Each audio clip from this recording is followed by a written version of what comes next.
Hi guys, I publish many novels in our Telegram.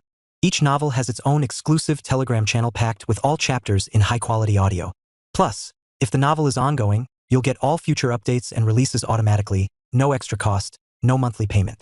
Just make a one-time payment via PayPal or Ko-fi and enjoy unlimited access forever. Don't miss out on the ultimate audiobook experience. Links in the description. If you can't support me financially, just like and subscribe our videos. Thank you guys, your support means a lot. And as always, enjoy Shadow. Chapter 161. A Chaotic Land. The girl's bright smile immediately disappeared, as if extinguished by the sharp coldness of the Republic. Suddenly, the hero who had vowed to start anew by forgetting her own past was back at this very place. Srung. As she lifted the greatsword from the ground and slung it over her shoulder, Arya's eyes held a calmness that were uncharacteristic of the girl who had been irritably complaining just moments before. The great sword hanging from her shoulder tore apart and a large mouth appeared, emitting a strange and vicious scream. Oskov furrowed his eyebrows at the black magic emanating from within. The sword of predation, Duathane? It was an object that could be called a living weapon. Especially since the sword's nature and characteristics changed depending on what it cut through, it held limitless potential. The greatsword was something even the Clark Republic, which was conducting various studies on weapons, was interested in. However, they were unable to retrieve it since it was hidden in the Griffin Kingdom. Did you feed dark mages to it? Oskov showed disbelief. Unlike the Griffin Kingdom, the Clark Republic actively accommodated dark mages, so he had some knowledge of black magic. If such energy made from black magic emanated through Duathane, it wouldn't have been an ordinary dark mage it ate. And Oskov's guess was correct. Back when Arya was still a hero and obsessed with Deus Verdi, she had fed 2 of Dante's dark mages to Duathane and even presented the sword to Deus. However, he refused her gift. Since then, she held on to it due to the difficulty of disposing of the weapon. She never expected to use it here like this. Kaiki. Along with Duathane's scream, Arya swung the greatsword. Despite the considerable distance between them, the force that pushed space itself was tremendous. Only Oskov, the superhuman, remained standing firmly on both legs. His sawtooth greatsword began to roar roughly, emitting noise just like Duathane. Those kingdom folks are truly unbelievable. Thud, thud, thud. Oskov approached Arya with heavy footsteps. Even after living such mediocre lives, they think they are extraordinary. Thud. Standing right in front of Arya, he looked down at her. It was challenging for Arya to look up at Oskov, who reached a height of 3 meters with the help of his protection. In fact, the height difference between them was more than double. In a situation where he already had the upper hand with just his physique, Oskov raised his sawtooth greatsword high. Being elegant and dignified is proof that you are not fierce. Bomb. The sawtooth greatsword rotated as it struck down on the ground without hesitation. Initially, there should have been a scene where Arya's whole body was mangled by it with blood splattering everywhere. However, the sawtooth greatsword just gnawed at the empty ground, sending sparks flying in all directions. In an instant, Arya leaped and spun her whole body like a top while holding Duathane with both hands. The impact was so powerful that it didn't seem like it came from the hands of such a petite girl. Oskov, who had been struck on the head, exhaled a tense breath for a moment. He feared he would have almost been knocked out had things gone slightly wrong. Yet Arya and Duathane didn't stop there. The black magic emanating from Duathane took the form of a hand, seizing Oskov's shoulders. As the hand continued to pull Arya towards Oskov, she continued her assault without even touching the ground. Under the barrage of attacks, Oskov ultimately had no choice but to raise his greatsword in order to defend himself. Arya moved around as if unaffected by gravity, continuing the battle in all directions. Even while wielding a long and heavy weapon known as a greatsword, she engaged in close-quarters combat against an opponent more than twice her size without retreating an inch. Despite appearing fragile on the outside, her combat style was remarkably the opposite. It was a deep, steady breath. Just that sound alone could send shivers down one's spine. Oskov hastily raised his sword and tried to create distance. Thud. When Arya's feet touched the ground, an explosive burst of mana appeared. The black mana contained within Duathane spread like paint, covering the surroundings. The landscape turned pitch black as if obscured by a giant storm cloud. Oskov almost felt like he was floating in the night sky. Half moon. And then, as the girl drew her greatsword, a single slash resembling the moon in the night sky flowed out smoothly. The once impenetrable protection began to crack under the assault. Crack. Once protection shattered, Oskov, who was inside it, finally stepped onto the ground with his own legs for the first time in a while. While this could be seen as liberation from the seemingly unbreakable protection, Oskov felt no joy about it. No, this can't be. Huff. Regardless of Oskov's reaction, Arya exhaled and hoisted her greatsword on her shoulder. After displaying such a phenomenal series of attacks, why didn't she claim his life immediately? Are you showing mercy? Oskov cried out in humiliation, but Arya responded to him indifferently. Professor asked me not to take lives for his sake. When she heard his request in Norweden, she initially refused. However, things were now different. After all, female students were not supposed to make light of other people's lives. More importantly, that thing's unbelievably sturdy. Took me half moon to finally break it. As Arya nudged Oskov's broken protection with her foot, she furrowed her brow and mumbled in disbelief. What the hell is this thing? Although Arya had witnessed countless tragedies and disasters before her regression, this was her first time seeing something like this.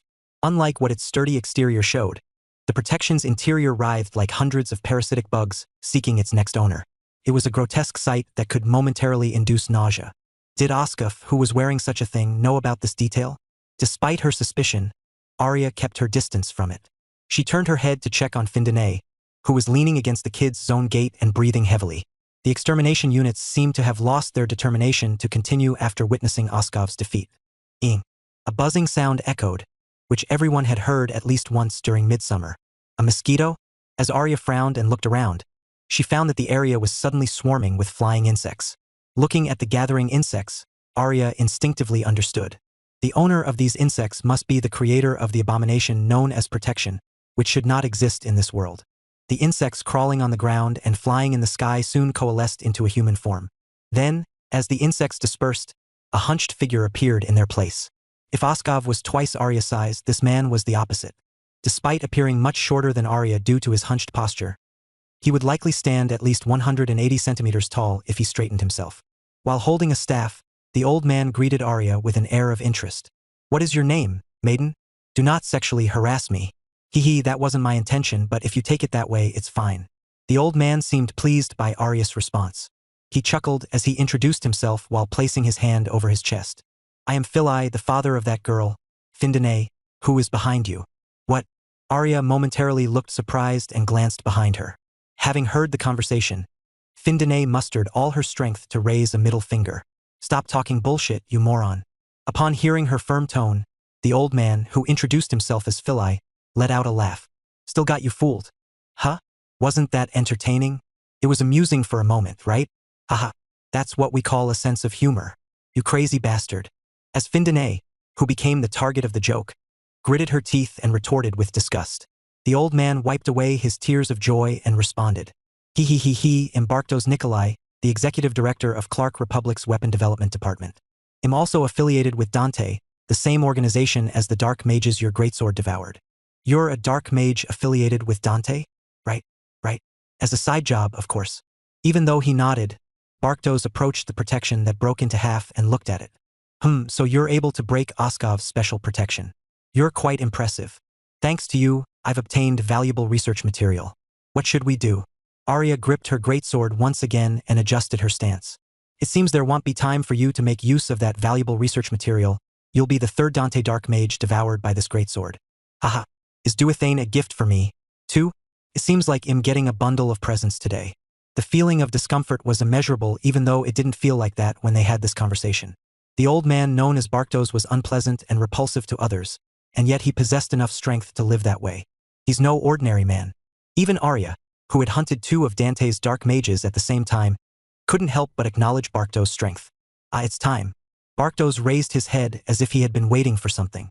Even Arya momentarily had forgotten about its intense presence. As the marker she placed began to radiate gold light in all directions, it soon transformed into human forms. They wore thick golden robes, which indicated that they were part of the kingdom's elite forces, the Mage Tribunal judges, and standing before them was the presiding Mage Tribunal judge, Tyron Oel Velicus. Barktos laughed again as he looked up at Tyron, who was calmly glaring at his surroundings while emanating a fierce fighting spirit. It turns out it's a visit from the big shots. Is the kingdom eager to start a war? Despite his amusement, Barktos tapped the ground with his staff. However, Tyron slowly turned and opened a path for someone. You have committed an act without the slightest respect for the kingdom, and yet you dare to speak of war?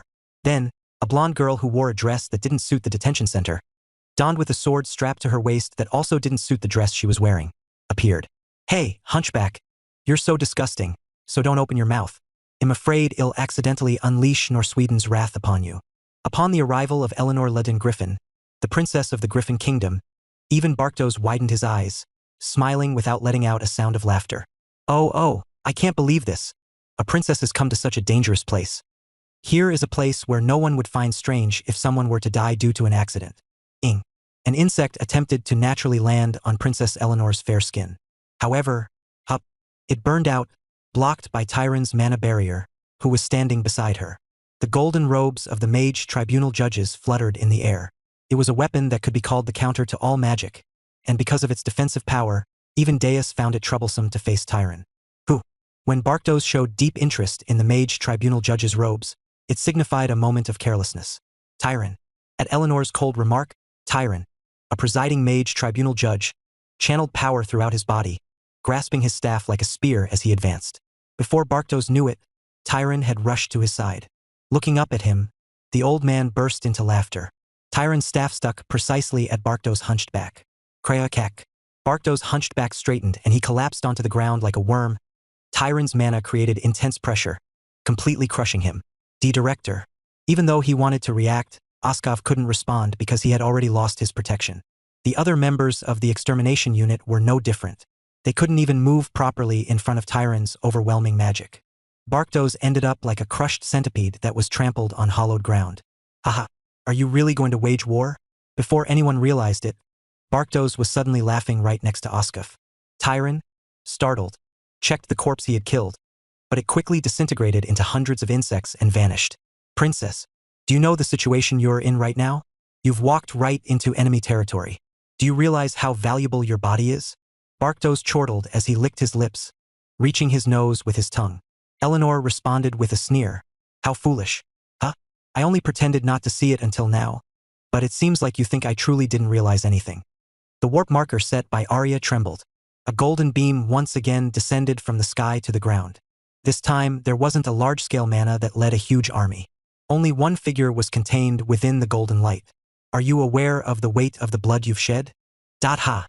Barktos, upon recognizing the incoming figure for the first time, tightened his grip on his staff with a tense expression. Gulp. As Barktos' saliva dropped on the ground, insects began to slowly gather. You'll soon find out how heavy the weight of death really is. Watching that figure, Eleanor's lips formed a big grin. In the end, can you all stop him from moving forward? Just like that, as the pillar of light finished its role and disappeared, in its place stood an expressionless man known as the Soul Whisperer of the kingdom. A silent stillness enveloped the surroundings as if to welcome him. His eyes were filled with various thoughts as he surveyed the Republic. How can? A sigh was directed towards the sky and the ground. He continued with genuine regret. It be this chaotic? As if he saw something. Chapter 162, Lemon Flavor. Chapter 162, Lemon Flavor. From Biolren, the territory of the Bright Household, located in the southern part of the Griffin Kingdom, to the land of the Clark Republic, beyond the northern region. If someone were to ask how Deus Verdi was able to warp there instantly, the main preparator would undoubtedly be his fiancée. After all, it was all the doing of Erica Bright. Gosh, this is intense. The Zeronia household had already departed. However, due to Dia's insistence, we decided to stay in Biolren for a few more days. She lamented about the hardships she had endured until now and then sat near the flowerbed railing, smiling. Dia, care to give me an explanation? Due to an inexplicable surge of discomfort, I glared at her with a perplexed frown.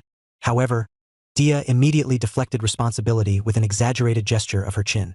It's something your future wife asked me to do. I'm just following her orders because I'm a good sister-in-law. Erica, who had created a pillar of golden light, was standing where Dia was pointing at. She was checking to see if the pillar was constructed properly and then wore a satisfied smile. Thanks to that, the Bright household must have become terrified of us, right? It was a good idea to do some research beforehand. I felt a sudden impulse to hit Dia on the head as she proudly declared that Darius would never have done something like this. Previously, I was wondering why everyone, from Ellen, the head of the household, to the eldest and second sons of the Bright family, were suddenly treading around Dia carefully. It turns out that there was an untold story unfolding behind the scenes. Anyway, all I did was assist her. Everything else, from contacting the royal family to deceiving you, was done by sister-in-law. The two of you seem to have grown closer. Huh? Seeing her referring to Erica and herself as sister-in-law made me wonder if she had acknowledged Erica in her own way. On the contrary, Dia stared at Erica with a wry smile. It's because she is a woman who is willing to make sacrifices to stay by your side. I admit that's a wise move. I don't know what choice you'll make at the end of the day, but if you're going to break up with her, do it as gently as possible." After saying that, Dia crossed her legs and stared at the pillar of light in the now destroyed garden of the Bright household. It was quite a rare spectacle to behold. Seeing a gesture from Dia indicating she wouldn't engage in further conversation, I sighed and turned toward Erica. Sensing my approach, she smiled faintly, as if proudly showing off her accomplishments. "I have contacted the royal family. With this, you'll be taken directly to the first detention center in the Clark Republic." Erica. I tried to speak with her, but Erica continued speaking, as if she didn't hear anything. It's fortunate that Eleanor and Arya made the first move. It seems like they acted in advance after they noticed your strange behavior and became aware of Findanay's disappearance from the academy. So the two of them were also involved in this? I had clearly told everyone to stay still, but it seemed like no one was actually listening to me. "Erica, if you go, you might find Findanay there. Go and bring back that maid of yours who ran away recklessly." Erica. Eventually, Erica could no longer ignore me. She took a deep breath and raised her head. "Yes, Deus. I never wished for you to do something like this. I know." She replied succinctly, but it was not an answer that could be taken lightly. "However, it is something you need." Without saying another word, I slowly turned my eyes slowly towards the golden pillar and Erica followed suit. It is quite impressive, right? I mixed my specialty light magic with the warp magic of the mage tribunal judges. Thanks to that, you can move much faster and safer. You must have also used a large amount of mana to open the passage from this side. Even though the dunderheads in our household are morons, we are still considered to be one of the top houses in the kingdom in terms of mana quantity. Eventually, as I just stared at her with my lips shut tight, Erica slowly drew closer. "It's a gift your fiancé has worked hard to create. Are you really not going to accept it? Why are you going to such lengths?" At my question, Erica simply grinned bitterly, trying to forcibly hide her expression. "Because I love you? That's why I'm sending you away. I am unable to fill the void left by Findanay for now." Huff. Exhaling deeply, I glanced down at my feet for a moment. My heart was clearly telling me to accept this and go meet her. However, the thought of leaving this woman in front of me made me feel uneasy. Did she know that I felt like this? Tug. Erica gently tugged my collar. It was a simple gesture that seemed insignificant, but since I was in a somewhat relaxed stance, my upper body naturally leaned forward. My gaze, which had been on the ground, caught sight of Erica's raised heels. She then gently pressed her lips to mine. The pillar of light enveloped us like a spotlight, creating a serene atmosphere. Her lemon scent lightly tickled my nose. After pulling away, Erica cautiously opened her eyes and stared at me. As if determined not to cry, Erica smiled. However, that only made me feel more bitter. "You should have at least tried to resist me, you know." Her hand, which had suddenly reached out, was now resting on my chest. "Let this moment linger in your heart." Saying so, Erica pushed me into the pillar of light. I was startled by the bewildering situation, and I could see Dia yelling something from a distance. However, I was soon sucked into the light, and the scenery began to change. "Whoa, where are we going?" At that moment, the dark spiritualist's voice rang in my ears. I hadn't seen her around recently, so I wondered where she had been, but all of a sudden, she was now clinging to my shoulder. Even in the midst of warping, I was still able to have a conversation like this, so I calmly asked her, "Where have you been all this time?" I was doing something like searching for my ego. More importantly, did the kiss feel good? "Are you not going to answer me?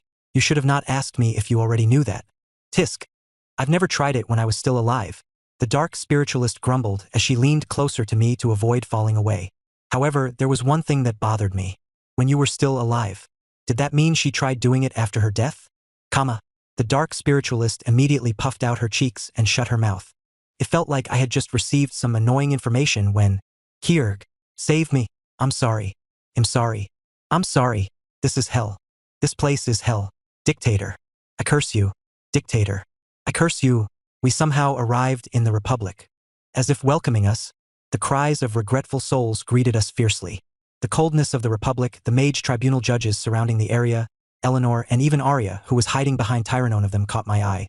I just unconsciously lamented as I saw the souls surrounding the land and sky completely and heard the violent screams of the souls tearing my ears apart. How can it be this chaotic? I had never come across such a sight before. What was floating in the distance beyond the sky were not clouds but souls. I thought that the color of the earth had faded away, but it turned out that too were souls. It was truly a place filled with dead. There was not a speck of it that wasn't crowded with souls. This was a land where human life was treated no differently from a component in a machine. This was the Clark Republic. Let me help you a bit. The dark spiritualist, who could hear and see the same thing as me, shook her head as she gathered her mana. Thanks to that, the screams that were piercing my ears and disturbing everything around me quieted down. Hey, you said you wouldn't call Professor. Shut up. Then, I heard Arya's complaints as she approached Eleanor, still hiding behind Tyron. When my gaze landed on the two girls, they flinched, seemingly unsure of what to do. Sigh. Eventually, only a heavy sigh escaped from my lips. Despite ignoring my words to stay still, they actually acted in my interest. Hence, I was not able to just scold them thoughtlessly. She's over there. Eleanor gestured subtly. At the end of her gaze was Findinay, who had collapsed in front of a giant door. Her clothes were soaked in blood, indicating that she had fought to her limit. However, seeing the empty bottles rolling around, it seemed she had managed to overcome the critical danger to her life. And before I knew it, my steps were headed towards her. They were calm yet heavy steps. As I looked down at her leaning back, Findinay slightly raised her head and greeted me. Hi, Deus. Why did you come to such a filthy place? Panting heavily, Findinay asked me. Why did you come? If you're here to help me, go back. This is something I have to do on my own. Findinay rebuffed me coldly with her words. I knew she was concerned about me getting involved in the affairs of the Republic. However, her voice didn't reach me. Why did I come? That question alone spun around wildly in my mind. I had come here because Erica and Dia gave me a push from behind, and now that I actually saw Findinay, I realized I was really behaving unlike myself in her absence. However, I was still unable to answer Findinay's question properly. I came to arrest you, because I was unable to give a clear explanation as to why I came to find Findinay. That was the reply that slipped out of my mouth before I realized it. Huh? Findinay, wearing an expression that showed she hadn't expected such an answer from me, gaped, and I could hear a subtle sigh from behind. However, the milk was already split. Adding more details to make it convincing, I decided to elaborate on my barebone excuse. I am the only dark mage in the Griffin Kingdom recognized by His Majesty, holding the position of Soul Whisperer. You illegally put a potion in my drink and sexually harassed me. That can be considered a serious crime, you know? Then, I heard the two girls gasp from behind. Sexual harassment? Is she crazy for real? We rescued her for nothing. Well, what did you do to Deus? What did you do? As Arya and Eleanor blabbered, Findinay scratched the back of her head blankly and responded. I didn't rape you though, did I? How come her choice of words never changed? I wondered why. If you did that, you'd already be dead. Professor, may I receive permission to be a hero for just 5 minutes? Tyron, off with her head. Execute her immediately. Tyron Oel Velicus was trying his best to pacify the two girls rushing towards me and Findinay. Anyway, I simply looked down at Findinay and declared, Findinay, I am placing you under arrest. Let us return to Griffin together. PFFFTTTTT haha. Perhaps finding what I said to be absurd, Findinay burst into laughter, covering her face with both hands and took a deep breath. My accomplices inside there. She used her hand to subtly point at the building where she was leaning against. Please take them with us too. Indeed, of course. Her usual carefree smile could be seen on her face as she lowered her hands. Before I am arrested, can I at least have a smoke first? I only have one remaining. To show her that I didn't mind, I just nodded. Findinay then picked up the cigarette that had been rolling on the ground and put it in her mouth. It was the one I had given her.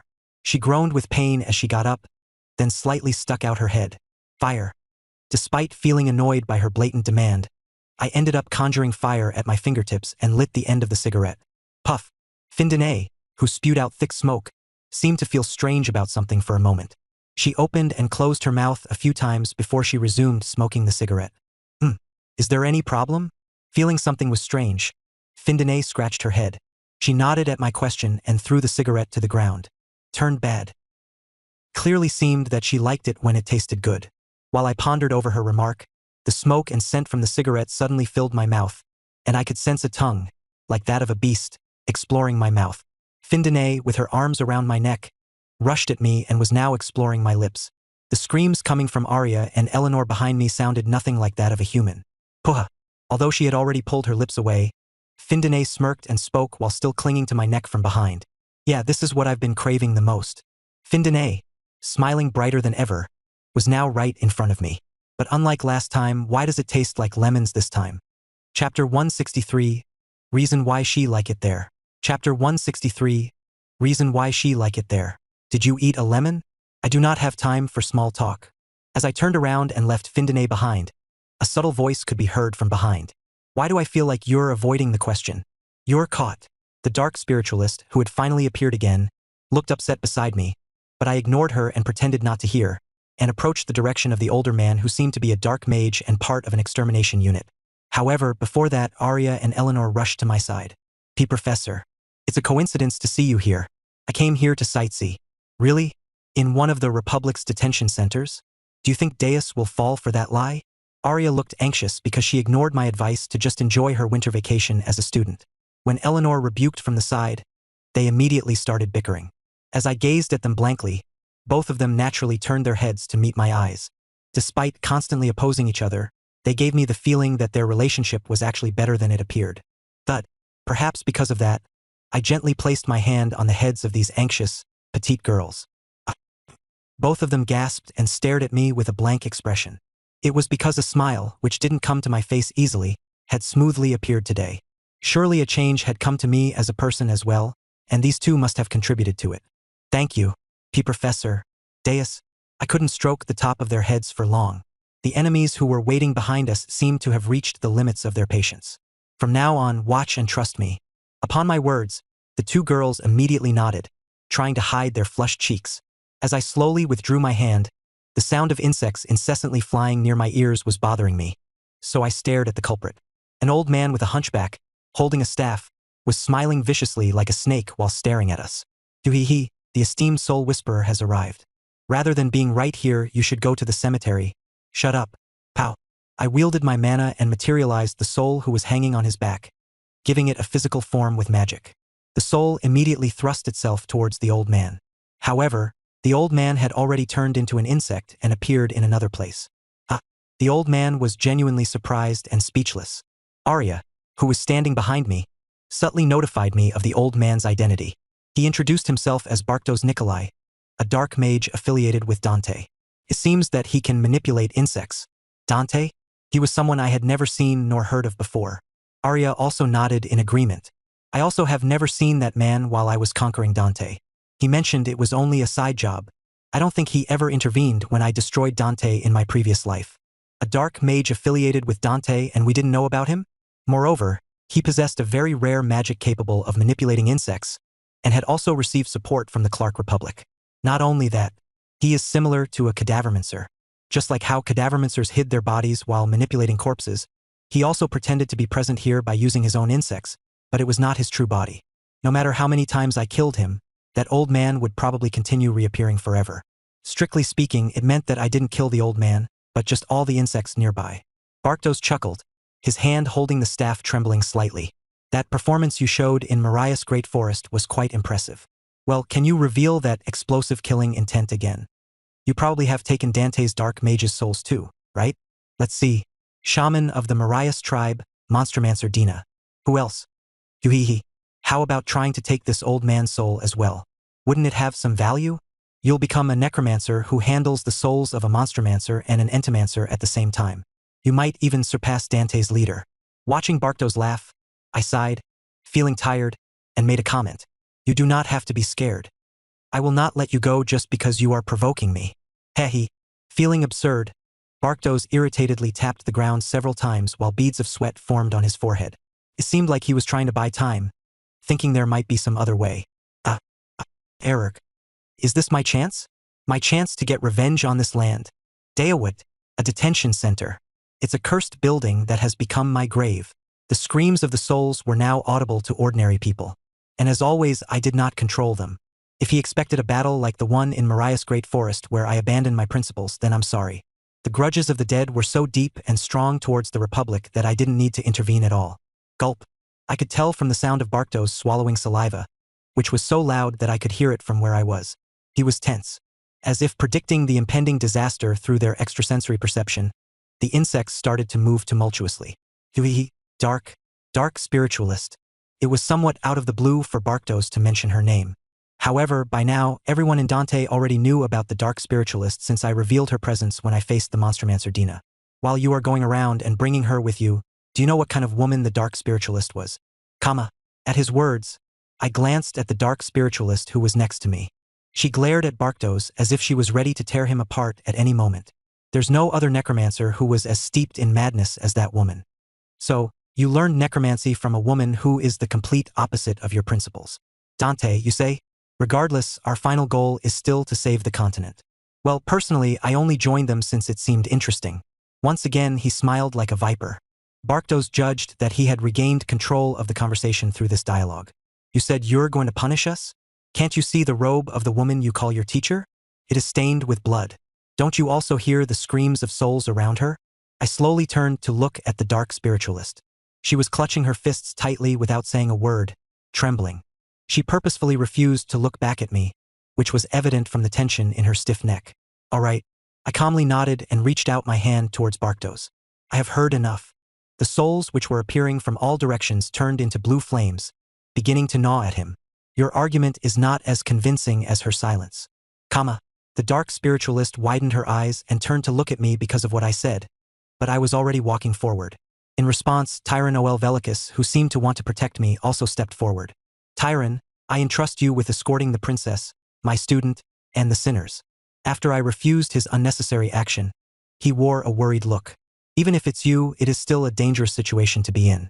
We do not know what kind of powers they have. Right now, the one you should worry about is not me. Go before you get swept away. At my words, Tyron hesitated for a moment before saying that he understood, turning his body. However, he halted his steps and only turned his head towards me to speak. The attack on Norsweden is regrettable. Fortunately, there were almost no casualties. I also heard Margrave Darius was seriously injured, but his life is not in danger. An attack on Norsweden? I stopped walking after hearing this information I wasn't aware of at all. I simply came here to save Findinay, but now that I thought about it, it was excessive for the kingdom's princess and the mage tribunal judges to move just for a runaway maid. You didn't know about that? Tyron then briefly explained the event that happened in Norsweden. After hearing all of it, I told him that I understood and gestured for him to leave now. It is fine as long as the Margrave does not die. Although I heard something happened in Norsweden, I never thought it would be related to this. Perhaps even Erica and Dia, who had sent me here, didn't know the details. Yes, as long as he does not die. I once again repeated it. However, normally, when people talked about signs of anger, it was typically associated with emotions boiling up like an inferno, but it was a bit different for me. Even though I tried not to let it affect the battle ahead of me, the slow and cold approaching rage froze my heart and chilled the air every time I exhaled. Why is our family's foolish eldest son going around getting beaten up? Barktos appeared once again in the distance with a new body. Even though I could hear the orderly footsteps of the Republic's elite troops rushing towards the main gate of the first detention center, I was indifferent to them. I clenched the black gem in my right hand. A faint light emanated from Lemegeton, lending its power to the souls. Now, the souls painted by Lemegeton's light were no longer just resentful beings. They became magic and floated in the sky. However, this alone wouldn't burn all the insects. Whoosh. Then, I summoned a flaming sphere in my left hand, the remnants of a spiritual being that had been burning for eternity. Harua? Necromancer Barktos recognized his natural enemy and immediately trembled. You could even control the soul of a spiritual being? I extended my left hand toward Barktos, who was laughing uncontrollably in disbelief. I then shot the flames, engulfing the dark mage, which also caused the flames to rapidly spread. The screams of the souls spread from all directions, and the ground was overflowing with the flames of destruction. I walked away from the scene, which was reminiscent of hell written in the Bible. There is a saying where I come from, "Burn not your house to fright the mouse away." It seemed like an appropriate proverb for this situation. How much of the Republic do I need to burn down to stop you from reconstituting your body? Is this really the beginning of war? I do not know about war, but although Barktos reappeared amidst the inferno, his body continued wavering as if it was about to be consumed by the flames. So I passed by, reigniting him once more. I should at least see the esteemed dictator of the Republic. Wanting to see that great face of his, I began walking alone to conquer the land of the Republic. Wow, what the hell's this? Findinay stared at the burning first detention center of the Republic bewilderedly. The inmates who were inside the detention center were already in the process of escaping thanks to the Republic soldiers disappearing and the crumbling walls. The only ones remaining with Findinay, who was under the protection of the mage tribunal judges, were just the scrapyard nomads and the children. Realistically, they couldn't save everyone. Is the second young master this strong? Is he trying to conquer the Republic alone? Even the members of scrapyard nomads, who had just had an emotional reunion with Findinay, were dumbfounded. Even if he's professor, is that really possible? There may be many souls in the Republic, but it's still too dangerous to go too deep. That's right, even we need to maintain a certain distance. Between the members of Scrapyard Nomads, there stood Arya and Eleanor.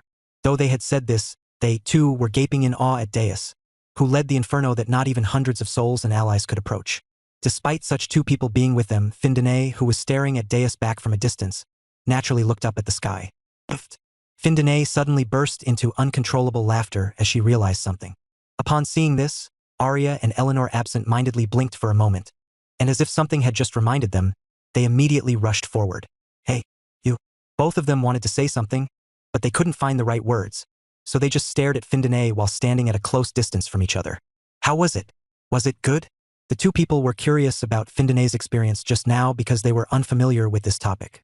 Findine just shrugged her shoulders and answered them like she was in a good mood. Tasted like lemons? Did Master Bastard just eat lemons before coming here? Lemons? I can't eat sour things. If the taste changes depending on what we eat, I should eat strawberries. You guys are talking nonsense so much. Even as she scoffed at the two girls who were lost in their own fantasies, the smile never left Findine's lips. When one of the members of the Scrapyard Nomads saw that, he subtly asked, thinking it was a good sign. Are you feeling better?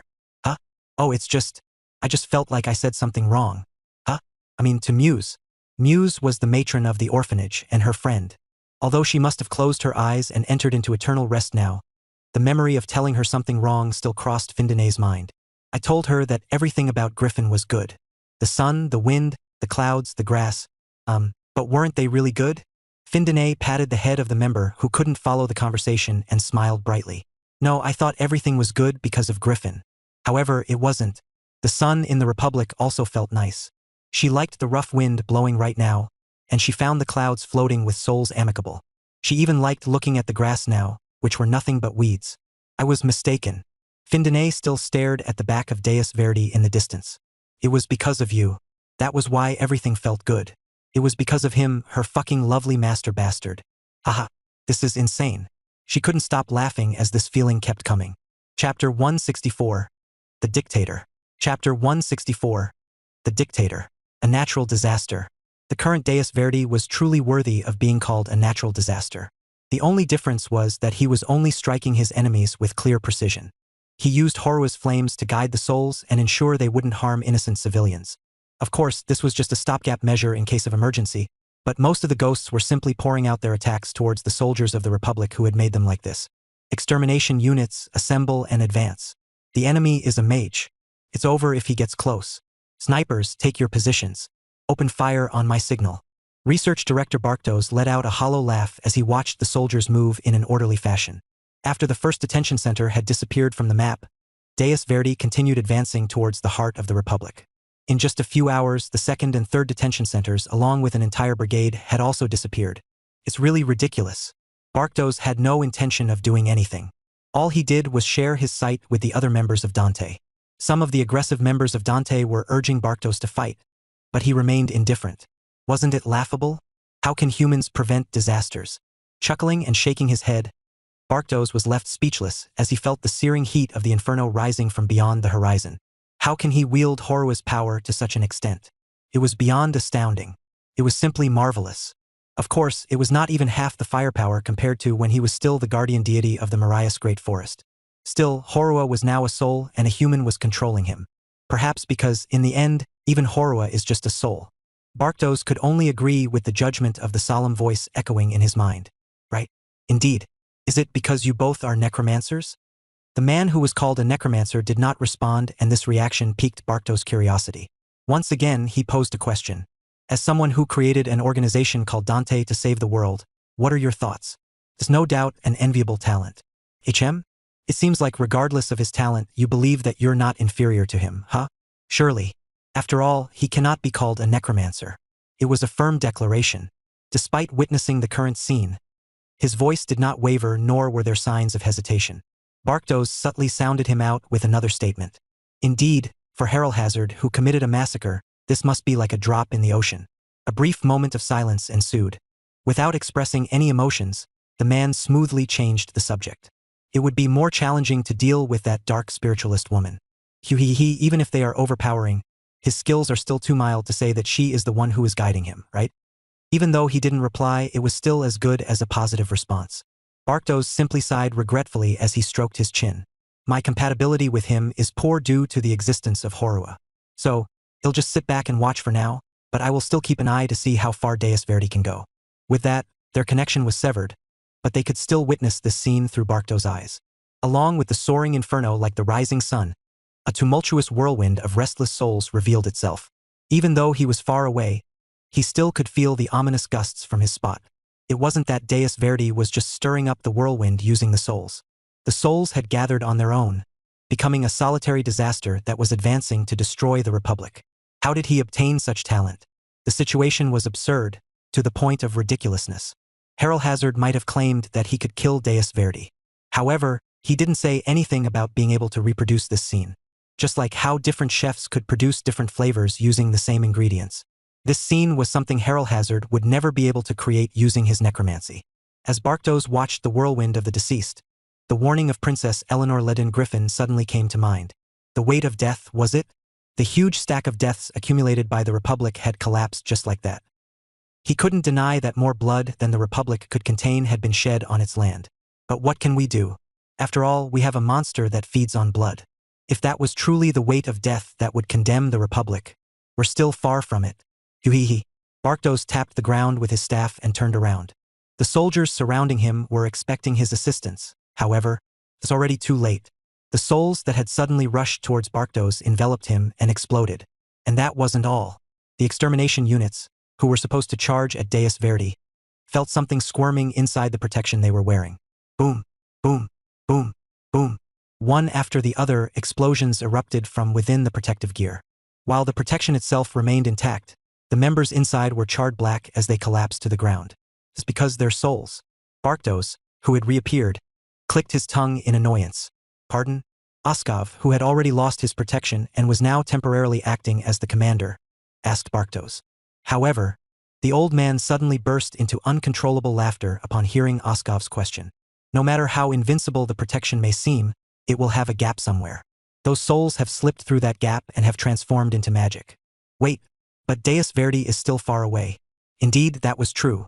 The massive whirlwind was so far away that it appeared to be the size of a thumb from a distance. Yet even from there, he was still able to exert such power?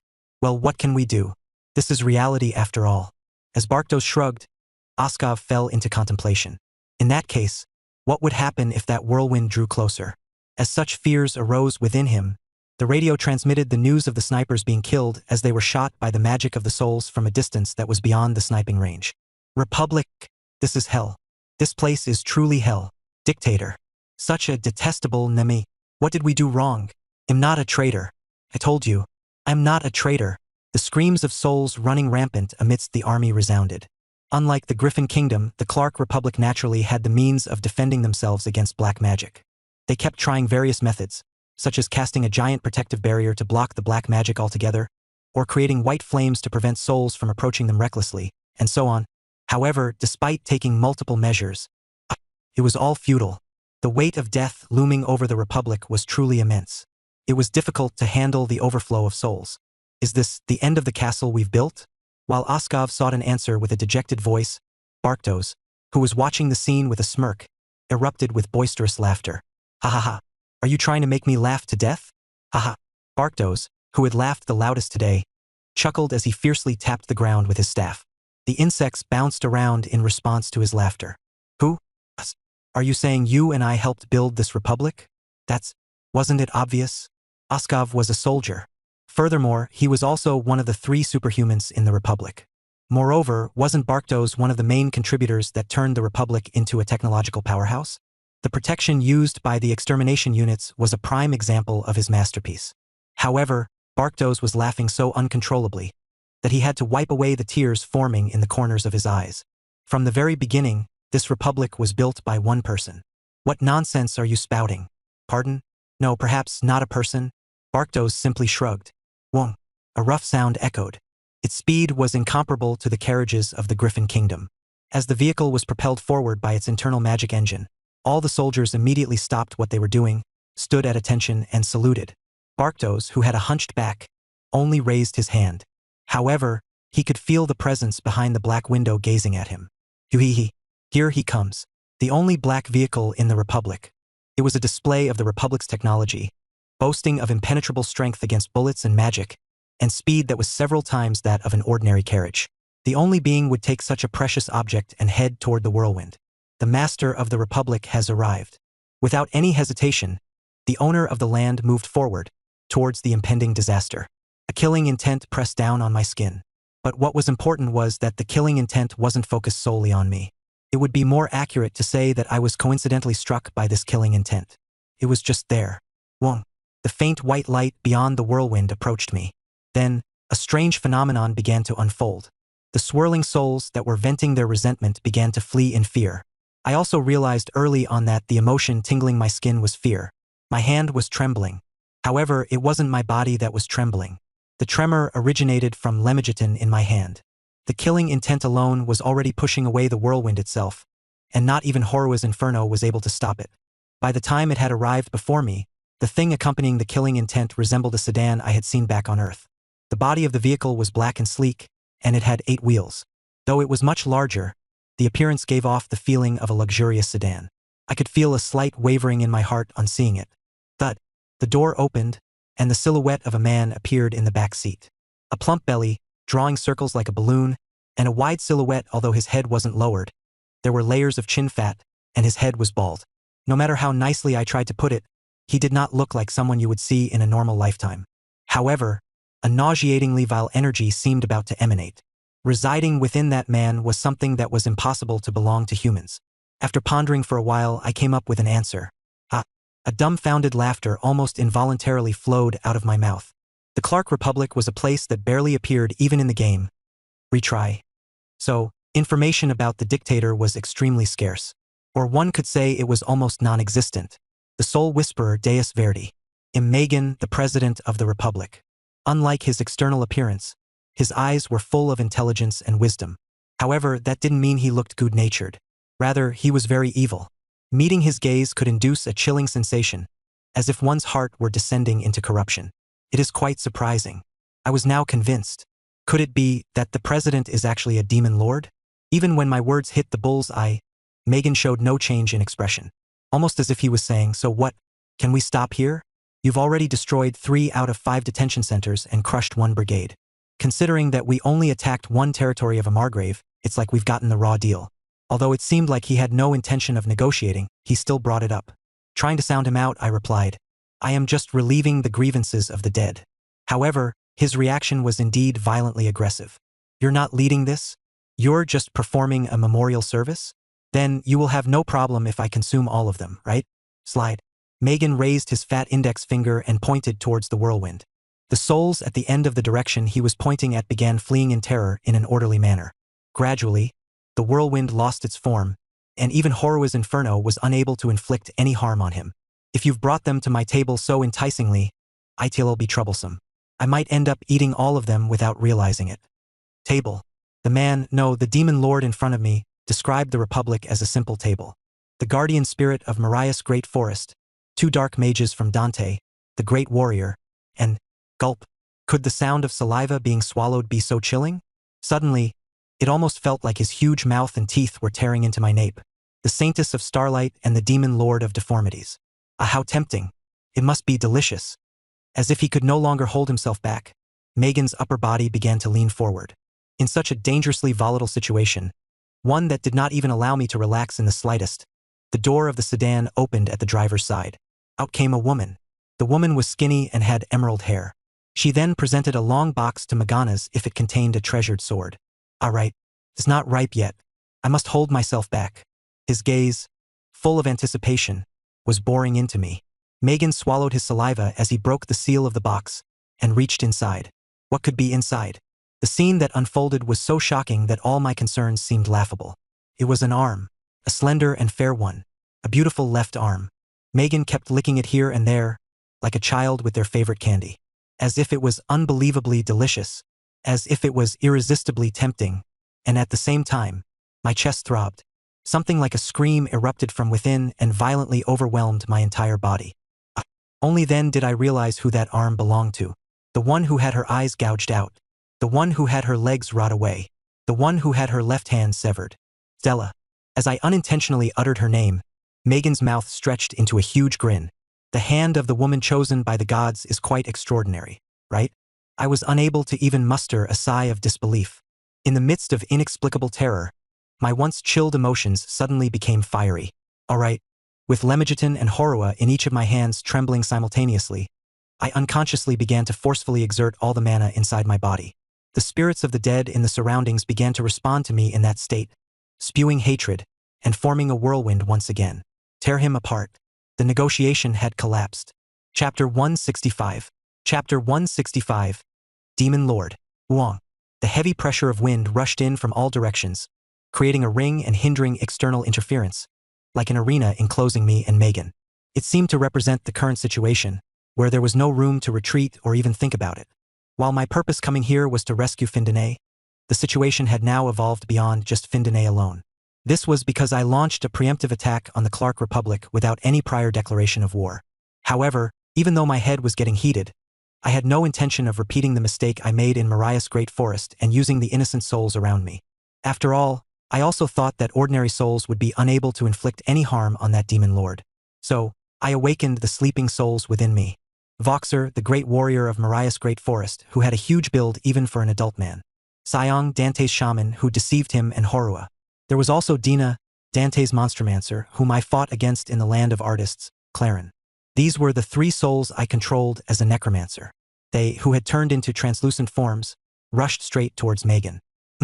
Megan, who was stroking his thick chin, carefully observed the three transparent figures before pointing to Sayong, the shaman. For the sake of what's to come later, I should eat the most tasteless one. Crunch.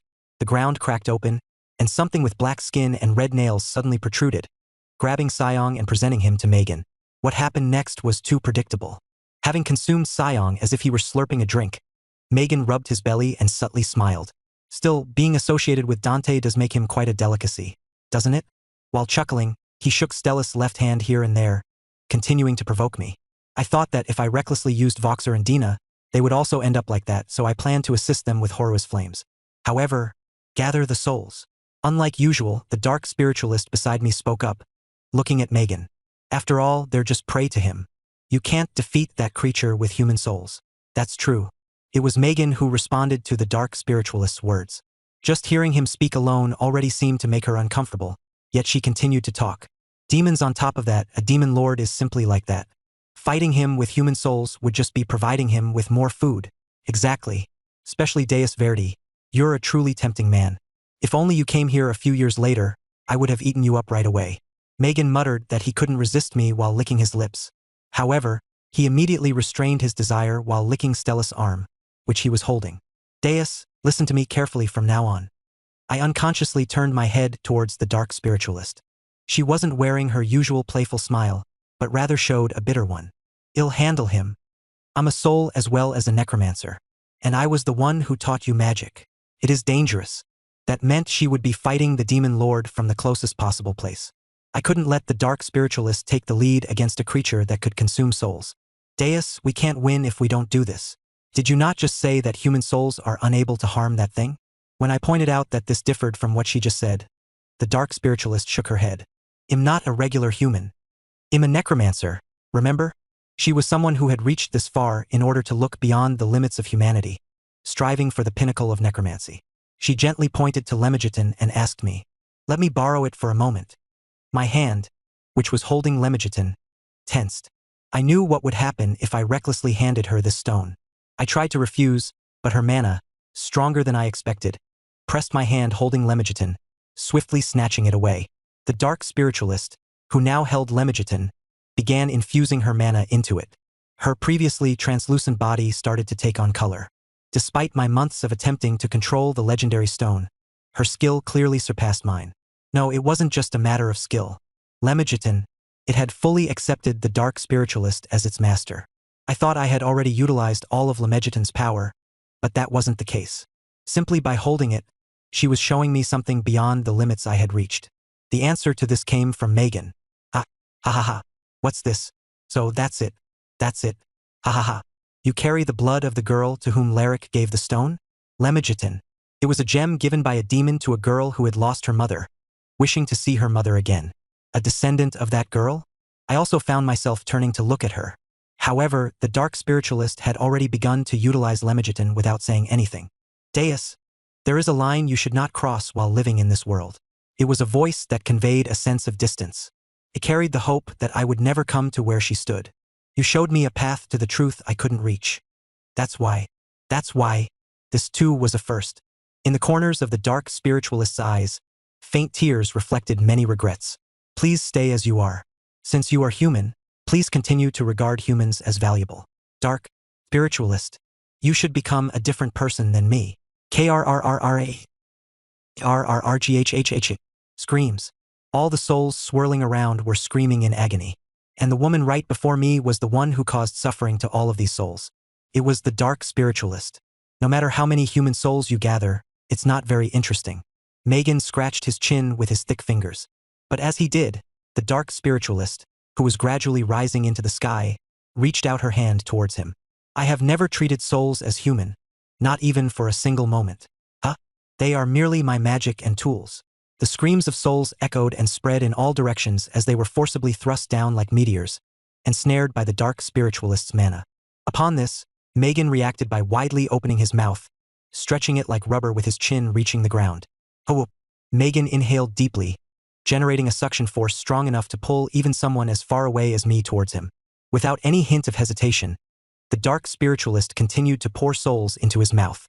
Souls were forcibly stuffed into Megan's belly without any chance of escape. Just as countless souls were swallowed by Megan and the numbers began to dwindle, he closed his mouth with a satisfied smile. Boom, boom, boom. A chain reaction explosion erupted from his belly. It was so violent that his bloated stomach was tossing in all directions. Hugh. With his hands clutching his stomach, Megan released black smoke from his nose and mouth. His emerald-haired secretary quickly hurried over from the side. However, he swatted her away as he glared at the dark spiritualist. Yes, it's always been like this. He found it absurd, and yet somewhat amusing. Megan muttered while forcefully stomping his hefty foot forward. Humans are weak. However, those who have transcended humanity, those individuals pose a threat to our positions. An example of someone who transcended humanity. Stella, who became a saintess. Or someone who had forsaken her love of people. Arya Rias, who became a hero to save the continent. I will acknowledge you. You have the worth to challenge my position. The dark spiritualist, who had become a necromancer, was also someone who had transcended humanity. I do not need your acknowledgement. Still, the dark spiritualist continued to command the souls around her without any signs of stopping. She was determined to put an end to Megan right here and now. However, it is such a convenient tool. Is it not? Megan laughed boisterously and pointed to Lemegeton. It's such an amazing gem that it can exert a partial compelling force over all nearby souls. Do necromancers refer to it as the necromancy stone? A very precious treasure? The dark spiritualist furrowed her brows as she sensed something odd. Lemegeton began to react strangely, unlike anything we had ever seen before. Do you know what we call Larrick, the original owner of Lemegeton? With little information about demon lords, naturally we didn't know much about them.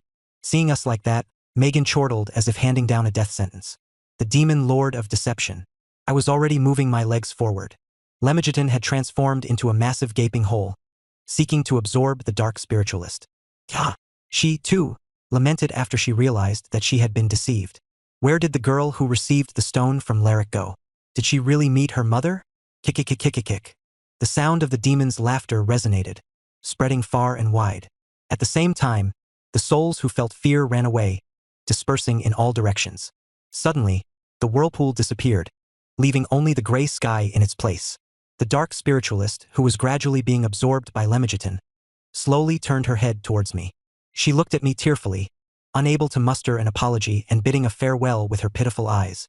Having fortified my entire body with mana, I quickly reached her. This is going to hurt a little. I used my mana-enveloped hand to slice off the dark spiritualist's wrist, which was holding onto Lemegeton. The dark spiritualist looked at me with tearful eyes. However, I had already snatched Lemegeton away. Although the dark spiritualist desperately called out to me, I pushed her away with strong mana.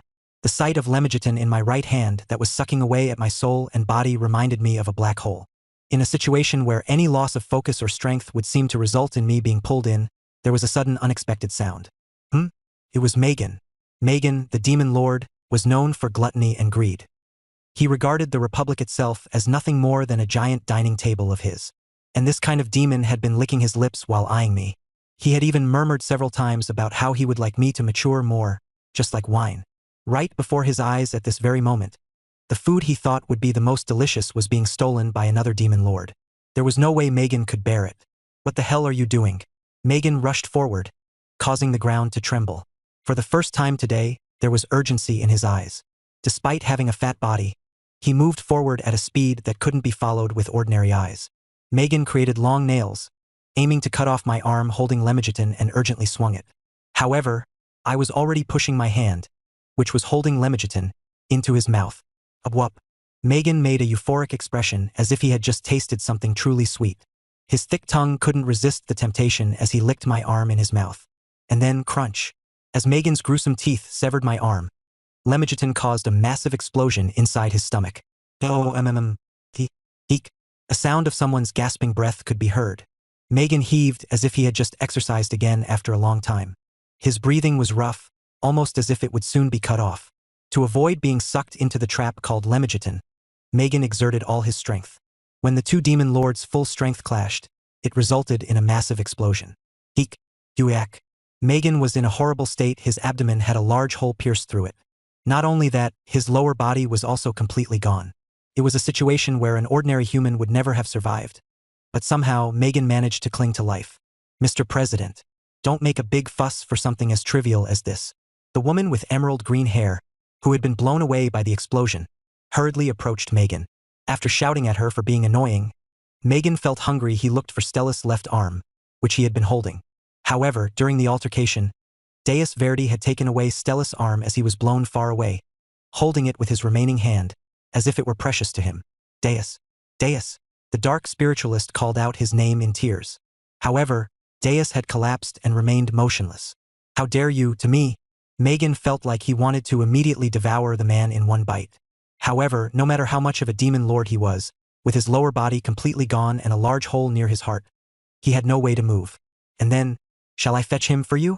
The woman, carefully considering Megan's enjoyment of devouring humans, asked him. However, he shook his head. Megan was a demon lord. He wasn't some stray dog wandering the streets. I do not eat corpses. Although it was regrettable to lose a delicacy, it was still better to leave it on the ground rather than having it end up in another demon lord's gullet. It might be different if only he could consume Dea's soul. However, the dark spiritualist would likely do her best to intervene, and considering his current state, it would be dangerous to fight her. At least the supreme quality taste he felt from Dea's hand still lingered on his tongue. For Megan, preserving his messed-up body was the first priority. In the distance, members of the kingdom were rushing over. Among them was the girl destined to save the continent. Let's go back. DS. Leaving only the dark spiritualist's screams behind, Megan was carried by the emerald-haired woman and fled. I slowly opened my closed eyes. The scenery was pure white. It felt like I was standing on a blank canvas with nothing on it. My body, which was previously heavily weighed down by fatigue, had now felt as light as a feather. Once I saw that my right arm, which had been bitten off by Megan, was now restored, I realized that I had become a soul. I heard a woman sobbing. In the distance, a woman was crouched down, crying. She was trying to forcefully suppress her tears, but still, they streamed down her face. It was a woman with dull blonde hair and turquoise eyes. She, the saintess, was wearing her nun's habit even after death. Stella.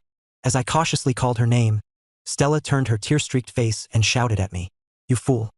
And also, an idiot. A very childish reproach like it was coming from a little kid. Perhaps it is because you are a former saintess, but your vocabulary for insulting others is not very rich.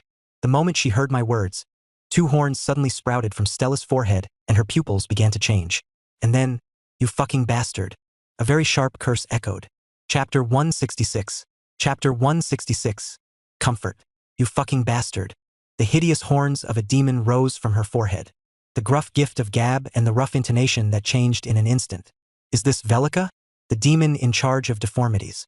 Just like her title suggested, even her demonic instincts had become deformed, and that led her, the demon lord, to accompany Stella. When I had put Stella to sleep within me, Velika seemed to be in an unconscious state due to the flames of the Holy Grail, but it seemed like she was fine now. It looks like you are full of energy. Huh? Of course, I had a long rest after my death. That was true. I shouldn't delude myself. Stella and Velika. At the end of the day, they were already dead. I had only lent them my body so they could rest peacefully within me, however, I still had to accept the fact that their lives had already ended. What were you thinking? Fighting against Megan? Ugh, you fucking moron. The timing was good. What's so good about it? Do you have any information about Megan? Thinking about it, the one who knew had the most information about Megan was probably Velika, who was also a demon lord. Putting my life on the line, I tried to end Megan once and for all while also getting rid of Lemigiton. However, according to my estimation, I didn't think he was someone who would die that easily. If that were the case, the other demon lords would have coveted Megan's position long ago. Just when I thought I had found a fairly competent informant, barring her hideous teeth and horns, Velika began yelling. Hey, UMO, stop it. Velika, please stop it. However, instead of a torrent of profanities, a calm voice resounded from her once more. Stella, didn't you hear what he just said? He's planning to fight him again, even after becoming disabled. Still, you cannot curse. The gods bestow their mercy upon the foolish, not punishment. Those fucking gods of yours, I should kill them all one day. Was this what it felt like to watch a one-man play? The two of them were having a conversation using Stella's mouth, but because their manner of speaking and intonations were polar opposites, it wasn't difficult to understand. After all, it is not you who called this person here to say something to him, right? But I still have to say something. Since you won't, I'll do it myself. I know that you were looking forward to seeing him since it's been a while, but, Velika, with her face flushed red, Stella immediately used both hands to cover her mouth. She subtly stole a glance at me, trying to check my reaction, but I pretended not to notice. Stella's hand released the other as she shouted. I got a little excited. Thud. She once again clamped her mouth tightly with both hands. She seemed really angry as she exerted pressure on her forehead. And then, the horns that had been protruding from her forehead disappeared. Stella, who had been staring at the ground with both hands pressed against her mouth for a while, glanced up briefly and blurted out an excuse. Velika uttered something strange just because she is a demon. I see. We absolutely do not share emotions or anything just because she is a part of me. I have never thought about you like that, not at all. Are you speaking the truth? Yeah. Rather than that, a part of the conversation I had with Velika earlier was what bothered me. I heard that you called me here for a reason. That is right. Stella slowly got herself together, turned her body around, and extended her hand forward as if to guide me. Then, the scenery, which was like a blank canvas, began to change. The moon and stars rose, and an ordinary night sky with drifting clouds took its place. We had become silhouettes floating in that sky. Thud, thud. I tapped the ground with my toes. So, we didn't really move to this place and it was just a concept like wallpaper? Could also be seen as a type of optical illusion. It is fascinating, right? I was only able to master this trick after trying it several times. Stella started walking slowly in the sky. I followed behind her. There is also a village over there. There was indeed a view of a village spread out at the end of where Stella was pointing towards. Was there a festival going on? Despite being quite late at night, it was pretty lively with bright lanterns illuminating the surroundings. Of course, it was not a real village. It was probably a figment of Stella's imagination. However, the atmosphere was quite pleasing. Do you think the gods also watch us from a point of view like this? Probably, yes. A village that could be seen from above while high in the sky. Certainly, on continents where the internet, airplanes, satellites, and other modern technologies had not yet been developed, it was not a sight that could be seen easily. Fofofo. Stella seemed to find something amusing as she covered her smile with her hand. It felt good to meet her again after a long time. Even though the situation had disrupted her deep sleep, being able to talk to her again was enjoyable. However, Stella, I am sorry, but I do not have much time to waste here. There are people who are worried about what happened to me after I was defeated by Megan. And my condition is probably quite critical, right? You have sustained a lot of damage. Yes, that is why I need to return immediately. In response to my demand to get to the point, Stella scratched her cheek and sighed before replying. You do not need to worry about your body. Well, actually, I guess you are in such a hurry because you have a rough idea about the condition your body is in right now, right? Either dead or on the brink of death. Correct. Actually, even Megan assumed that you were already dead. That shows how badly you treated your body. Is that so? The information was really shocking, however, all I could do was give a nonchalant response. Since I had witnessed the boundary between life and death, it wasn't as surprising as I thought it would be, and I always knew that I would arrive at such a situation someday. However, you do not have to worry because someone is protecting your body properly. Protecting? Yes, so there is no need to get too impatient. If I have to put it in words, you are not yet dead, and even if you return now, you will just be repeating the same thing. It was hard to grasp the meaning behind Stella's words. It felt like she was explaining the gospel using its complex language. However, Stella just smiled widely, as if my reaction was natural. There is no need for you to worry. You will definitely be able to return. If Stella was saying so, there must be a reason behind it. The reason why she was keeping me behind even though I could return. Now, that was what I was curious about. Anyway, how long do you plan to keep on acting? Look at yourself now. I slowly lowered my head at her words. Instead of the noble coat usually worn by Deus, I was wearing a modern-style suit from my days as an office worker. I hadn't realized it at all. Only now did I finally understand why Stella had been calling me you or this person instead of Deus. Fufu, so this is what you looked like? Before I knew it, I had become Kim Shinwoo. Even while I was sleeping inside you, I could still hear and see a lot. You know, it turns out that resting inside another person is not as comfortable as one might think. Sorry. Stella simply shook her head at my honest apology and laughed. No, on the contrary, I quite liked the fact that I could keep listening to your stories like lullabies. Stella didn't stop there and continued with a question. So is that why? I have been following your actions closely. You have comforted the dead, guided your broken student back to the right path, and given value to the yokai created unfairly. And there was a time when you almost went astray, but still, you came back. And this time, you even managed to bring the demon lord of the Republic, who only sees humans as food, to the brink of death. Such deeds can only be called heroic. Stella listed all the events I had gone through until now, not for the sake of praising me, because as she continued speaking, her expression gradually grew darker. And then, why? She asked me a question that felt like someone threw a large stone into a calm lake. What do you mean? Why do you go to such lengths? Kim Shinwoo. Stella then added my name after that question, once again giving me a feeling that I was being reminded of the clear boundary between this continent and myself. I was actually curious. Stella slowly bent down and sat down right where she was. It looked as if she was perched on the clouds in the night sky. Her turquoise eyes moved across the distant horizon of the far-off sky and eventually landed on me. You have deluded yourself into thinking that you are doing this in order to survive, correct? To put it bluntly, you wish to prevent the downfall of the continent just to survive. You have taken on too much responsibility.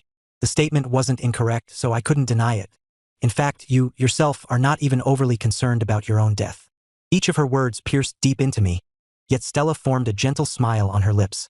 After a brief moment of silence, as if giving me time to organize my thoughts, Stella began to reminisce about the past by asking, "Do you remember the time when we spoke at the convent?" "Yes, I remember. It is just like back then. I only want to listen." Tap, tap. Tapping the seat next to her, Stella suggested that I sit as well. As if I was entranced by something, I naturally sat down next to her. To provide comfort to souls, you have heard countless stories. But strangely, there is no one on this continent to listen to your story. Without realizing it, the corners of my eyes began to waver. After meeting my gaze, Stella carefully wrapped her arms around my head. What is the real reason you volunteered to serve this world? Clearly, as I was a soul, I wouldn't be able to feel anything. Yet strangely, Stella's embrace felt comforting, and the warmth quickly spread within me. It is okay. Take your time and give me your answer. It does not matter if you wish to take a short break.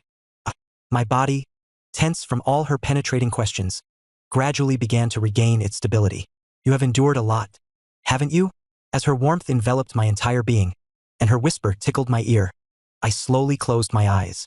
For the sake of you, who has comforted the continent, let me be the one who comforts you. Chapter 167. Chapter 167. Return? I couldn't deny that it was a truly warm time.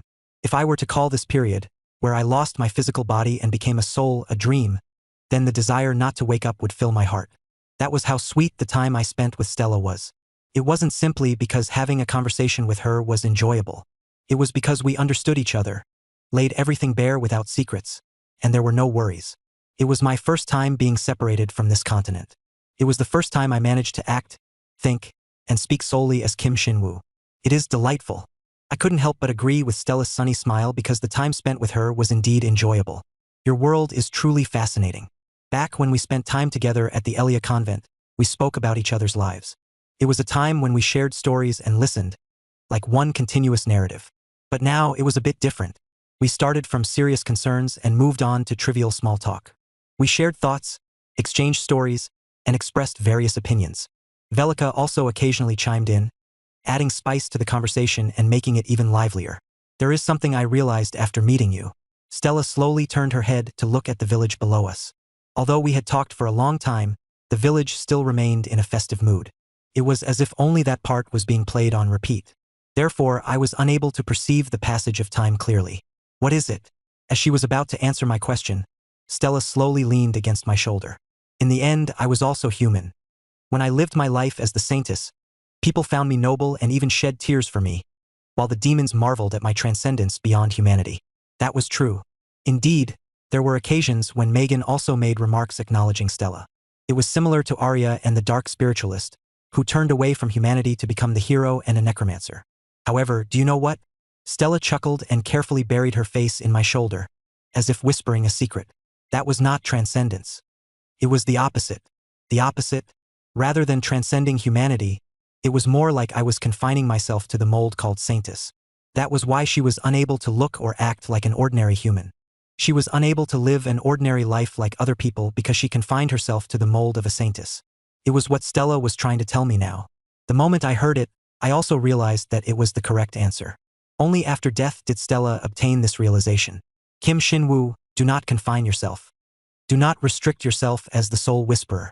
Do not throw everything else away just for that purpose. Saintess. With just that one word, she abandoned everything else, even herself.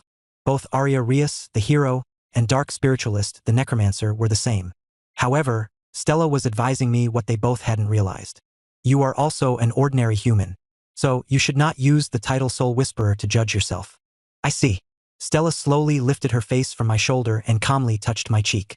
She caressed me as if I were precious, and I entrusted my body to her. You are Kim Shin-woo, the second son of the Verdi household, a professor at the Loburn Academy, and Erica Bright's fiancé. Then she listed out more names. All of them were ultimately referring to my existence. You are a precious guest from another dimension. The sorrowful smile forming on Stella's lips was conveying her feelings. And the only person I truly love. You should not throw everything else away and become trapped by virtue of a single title. Like I did. The end of her statement resonated bitterly. Stella had given up everything to solely live as a saintess. Ironically, once God took back the holy power within her, she lost her title as the saintess and lived in tragedy. It would be the same case for Arya, who was captivated by her identity as the hero, and Dark Spiritualist, who was obsessed with being a necromancer. I knew all too well how they would end up becoming. That was why Stella was worried. She hoped that my path wouldn't end in tragedy like theirs did. Soul Whisperer, the one who comforted the dead. Now, I had no choice but to admit that I had not been looking at myself. I know, thank you. Did my answer satisfy her? Stella carefully embraced me, and I, too, naturally pulled her closer. Just like that, while we were spending such a short time together, Stella cautiously spoke again. So, can you now answer me? I knew what she was asking for.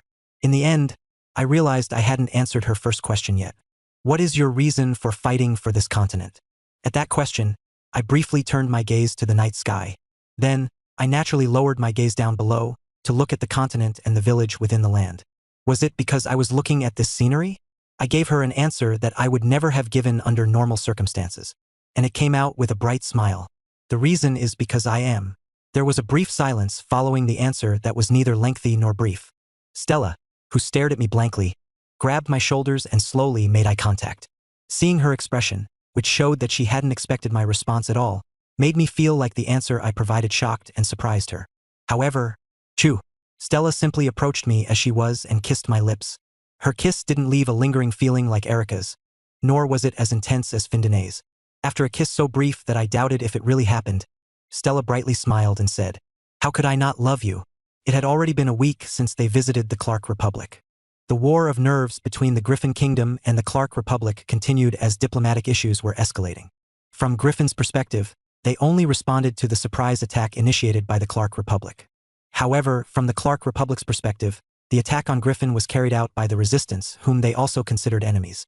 Therefore, they claimed it was unrelated to them, and they criticized the aggressiveness of the kingdom's response.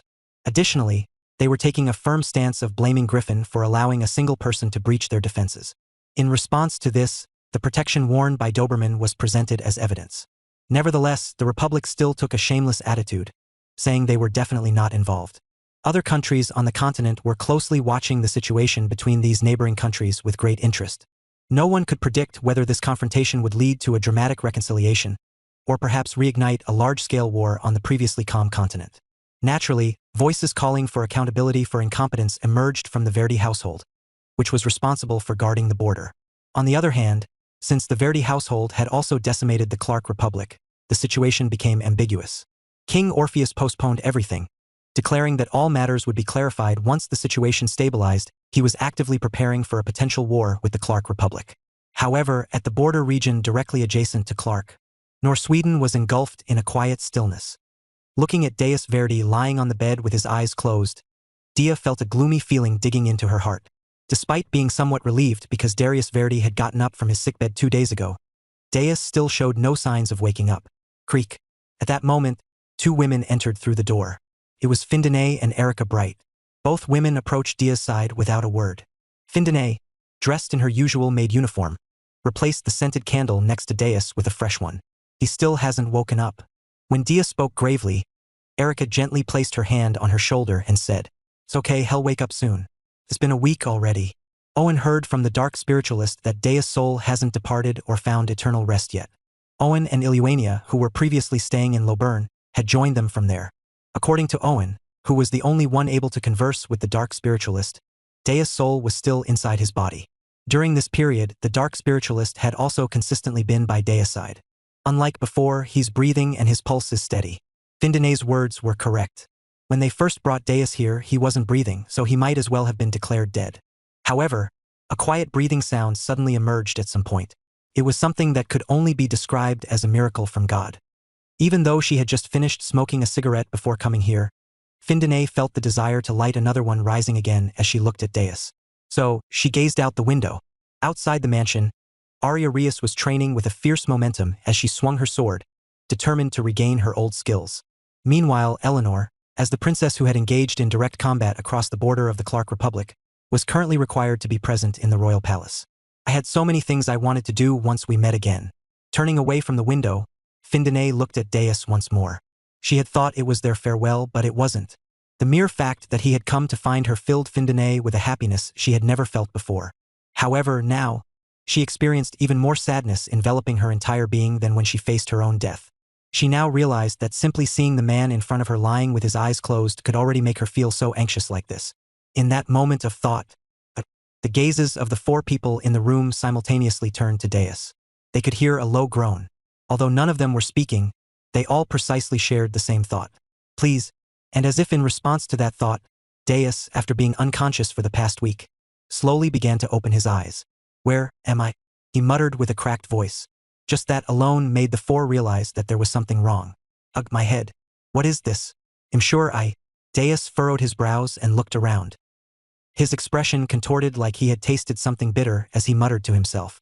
"Yuck shit. I feel like I'm going to throw up." In this confusing situation, Dia was the only person who came up with the correct answer. Scoundrel Deus? Chapter 168. Chapter 168. Kim Shin-woo. Scoundrel Deus? Hearing Dia's words, Deus immediately furrowed his brows and narrowed his eyes. You wanted to say something, but he couldn't find the right words. So, feeling like he was trying to loosen up his stiff mind, Deus tried to say something, but unfortunately, he was unable to do so, because, bam, Dia slammed her fist directly into his face first. "You crazy bastard. Why are you the one who showed up? We never wanted you here. Qo. If you're dead, you should have stayed dead. Shouldn't you?" As Dia continued beating him up, Erica hurriedly grabbed Dia from behind to stop her, while Findinay stepped between the siblings to create some distance. As Erica and Findinay still didn't know about Kim Shin-woo, they wondered why Dia was behaving in this manner. Master Bastard just woke up. So what the hell are you doing? It didn't make sense to greet someone who had barely recovered from the brink of death with a fist to the face. Findinay approached Deus with a worried expression. "Master Bastard, are you okay?" Ahem. As Deus pondered over what to say, Findinay's expression immediately twisted and became fierce, like that of an evil ghost. "Who the fuck are you?" Click. As soon as her hand touched it, the club on Findinay's waist immediately transformed into an axe. Thud. The axe grazed Deus' face and embedded itself into the bed. Forgetting what she had just said to Dia, Findinay pressed her foot on his chest to pin him down and looked down at him. "How dare a bastard like you occupy his body? And no, it's not like that. Shut up. One more word and he'll really tear you apart." Findinay's menacing manner pressed down on Deus roughly, her eyes filled with the desire to kill her opponent right then and there. If it weren't for the fact that it was Deus' body, her axe would have already been lodged in his neck. Wait. Pushing away Findinay's mana, Erica's light magic enveloped the entire room. Erica then pushed away Findinay and Dia and stood beside Deus. "What in the world are the 2 of you doing?"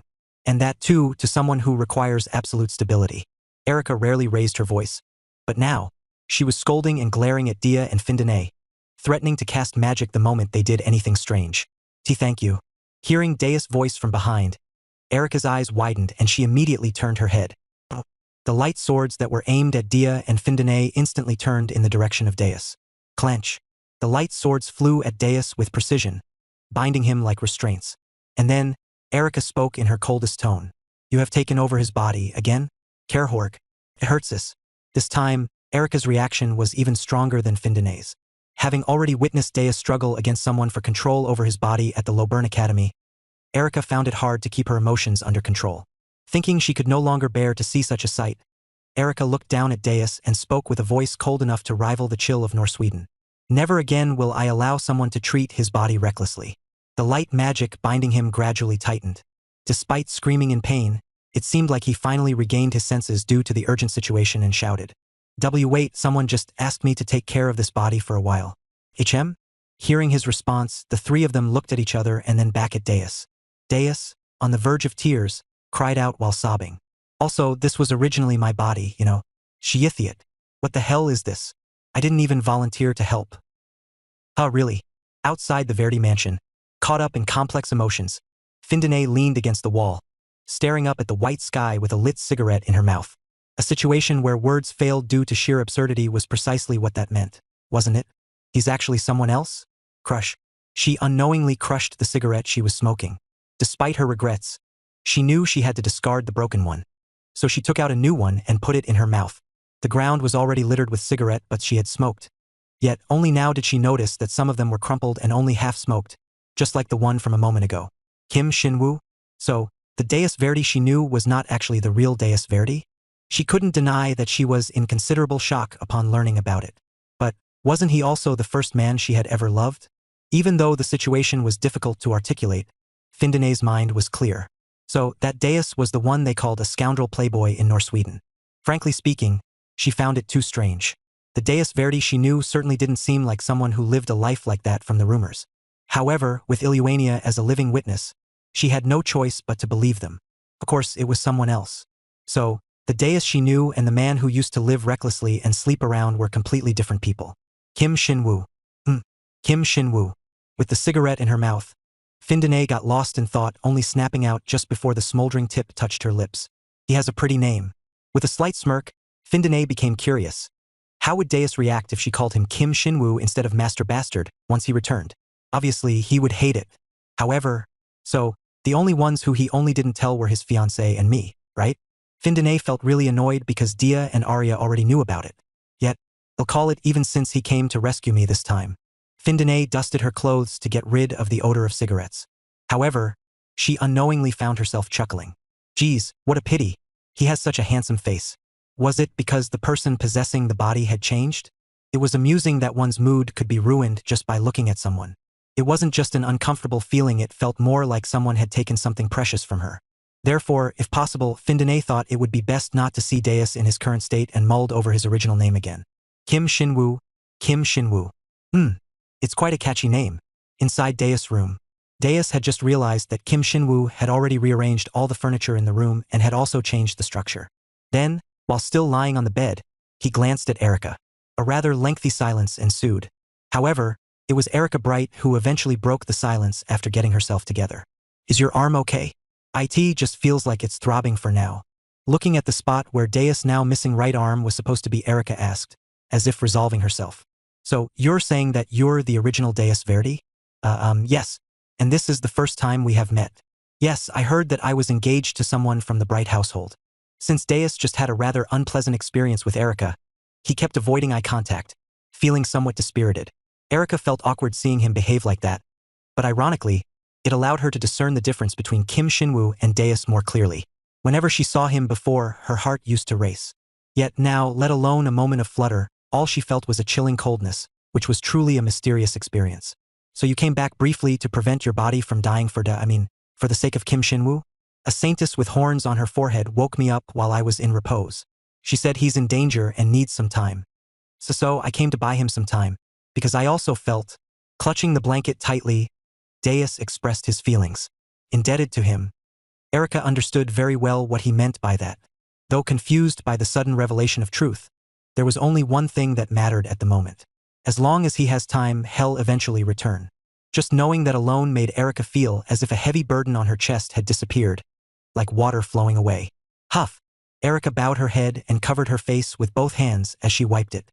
For now, she intended to leave because, frankly speaking, she didn't even want to talk to the current Deus Verdi. Wait. At that moment, Deus cautiously spoke up. Is Iluania doing well?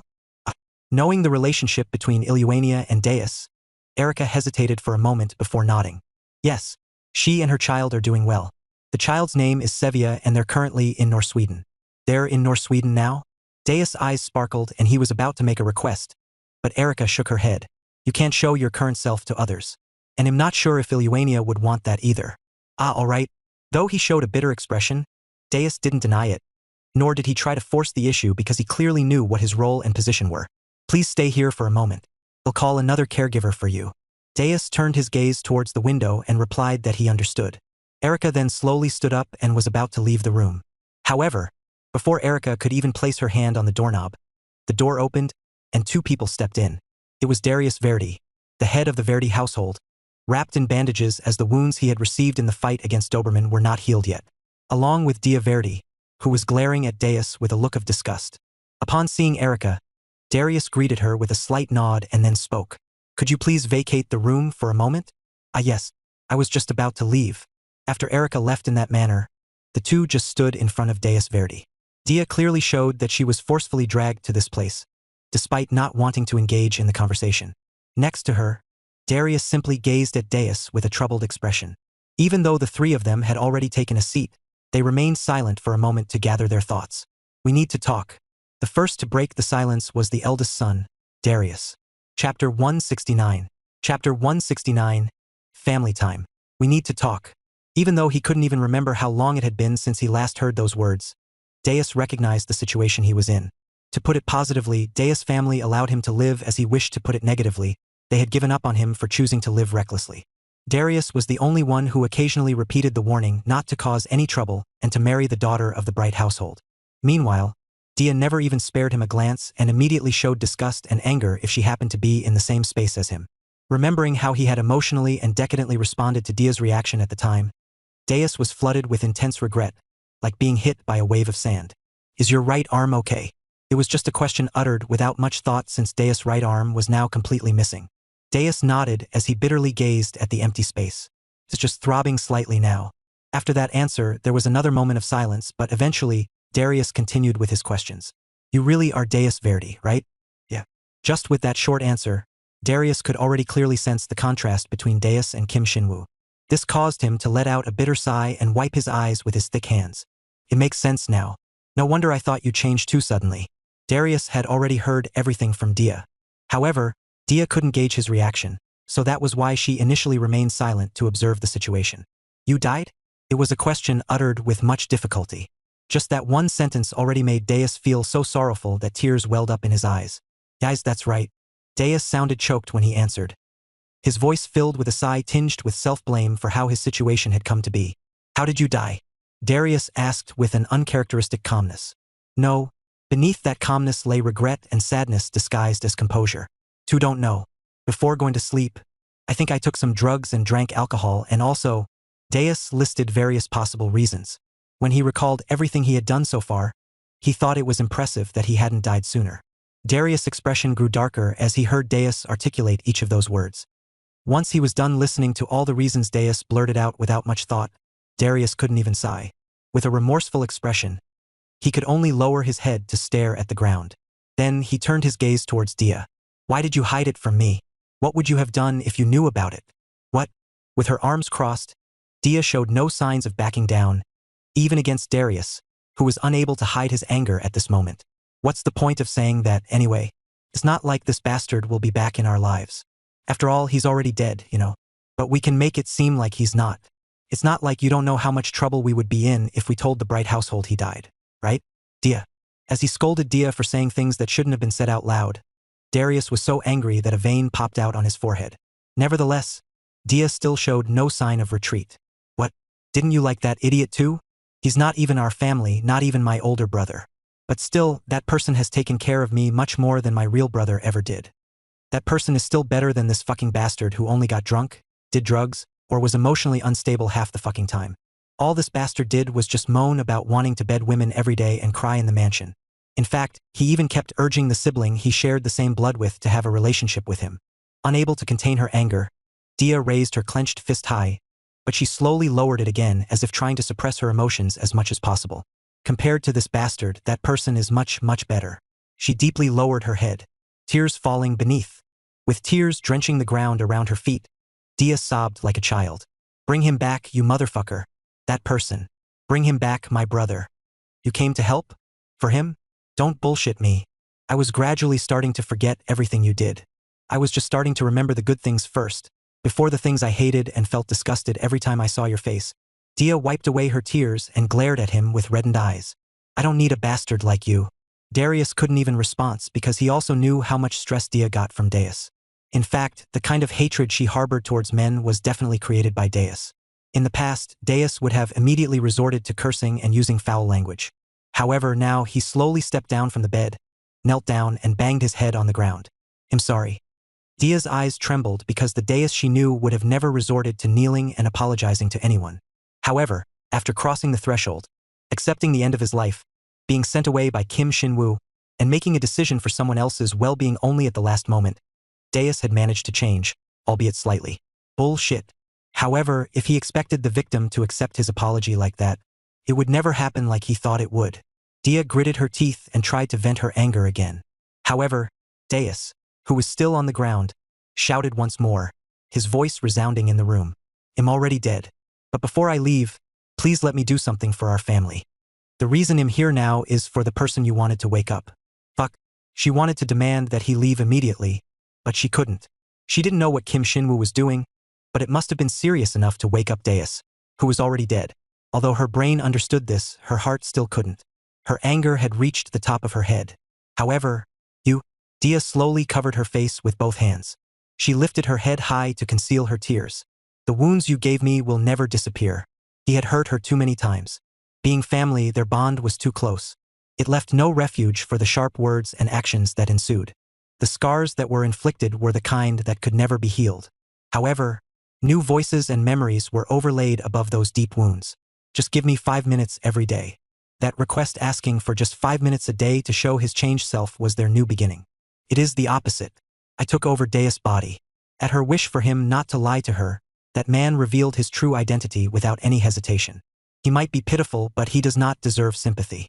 Nevertheless, in the end, he departed with regrets about his own life. Even when he revealed the final moment of the true Deus Verdi, his words showed consideration for her. You may not want it, but I will make an effort to be an older brother you can be proud of. Did he know? Dia treasured the bear keychain she received when they had dinner together at Grey Pond.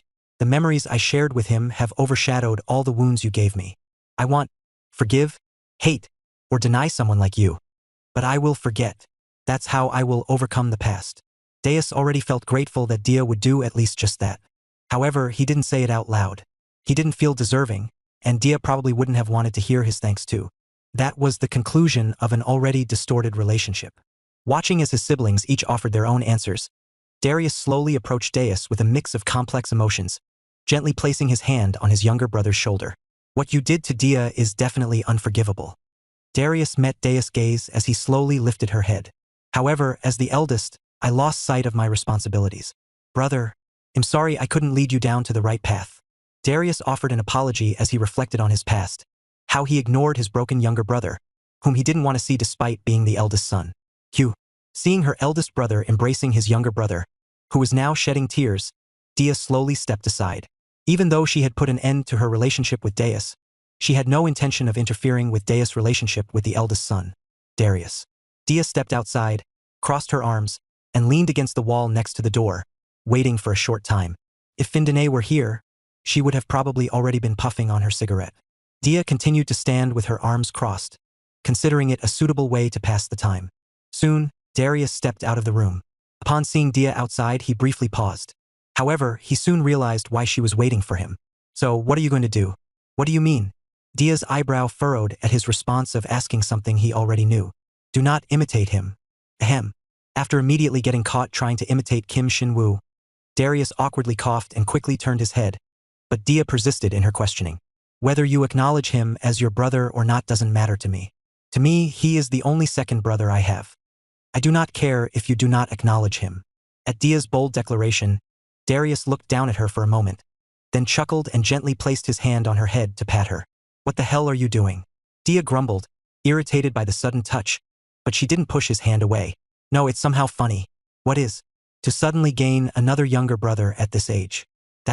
Why are my younger brothers also unusual? Darius withdrew his hand from Dia's head, smiling somewhat delightedly as he continued talking. If they were even half as much like you, I'd have fewer worries. After leaving such a firm statement behind, Darius returned to his study. Watching his retreating figure for the first time, we are family. Dia thought Darius was reliable. However, a moment later, to Dia, what should we do with this? If only Darius hadn't made such a big fuss when he brought over the invitation the Clark Republic sent to his study, Dia might have started to trust even the eldest son by now. How can you not maintain the atmosphere like this for even half a day? Ahem. With a forced cough, Darius pretended not to hear. Dia grabbed the invitation from the Republic and checked it. A banquet for the peace treaty? It was a banquet to mend the strained relationship between the Griffin Kingdom and the Clark Republic. The invitation specifically included the name of the Soul Whisperer Deus Verdi, whose presence was indispensable for this incident. Seeing it, Dia felt a headache coming on.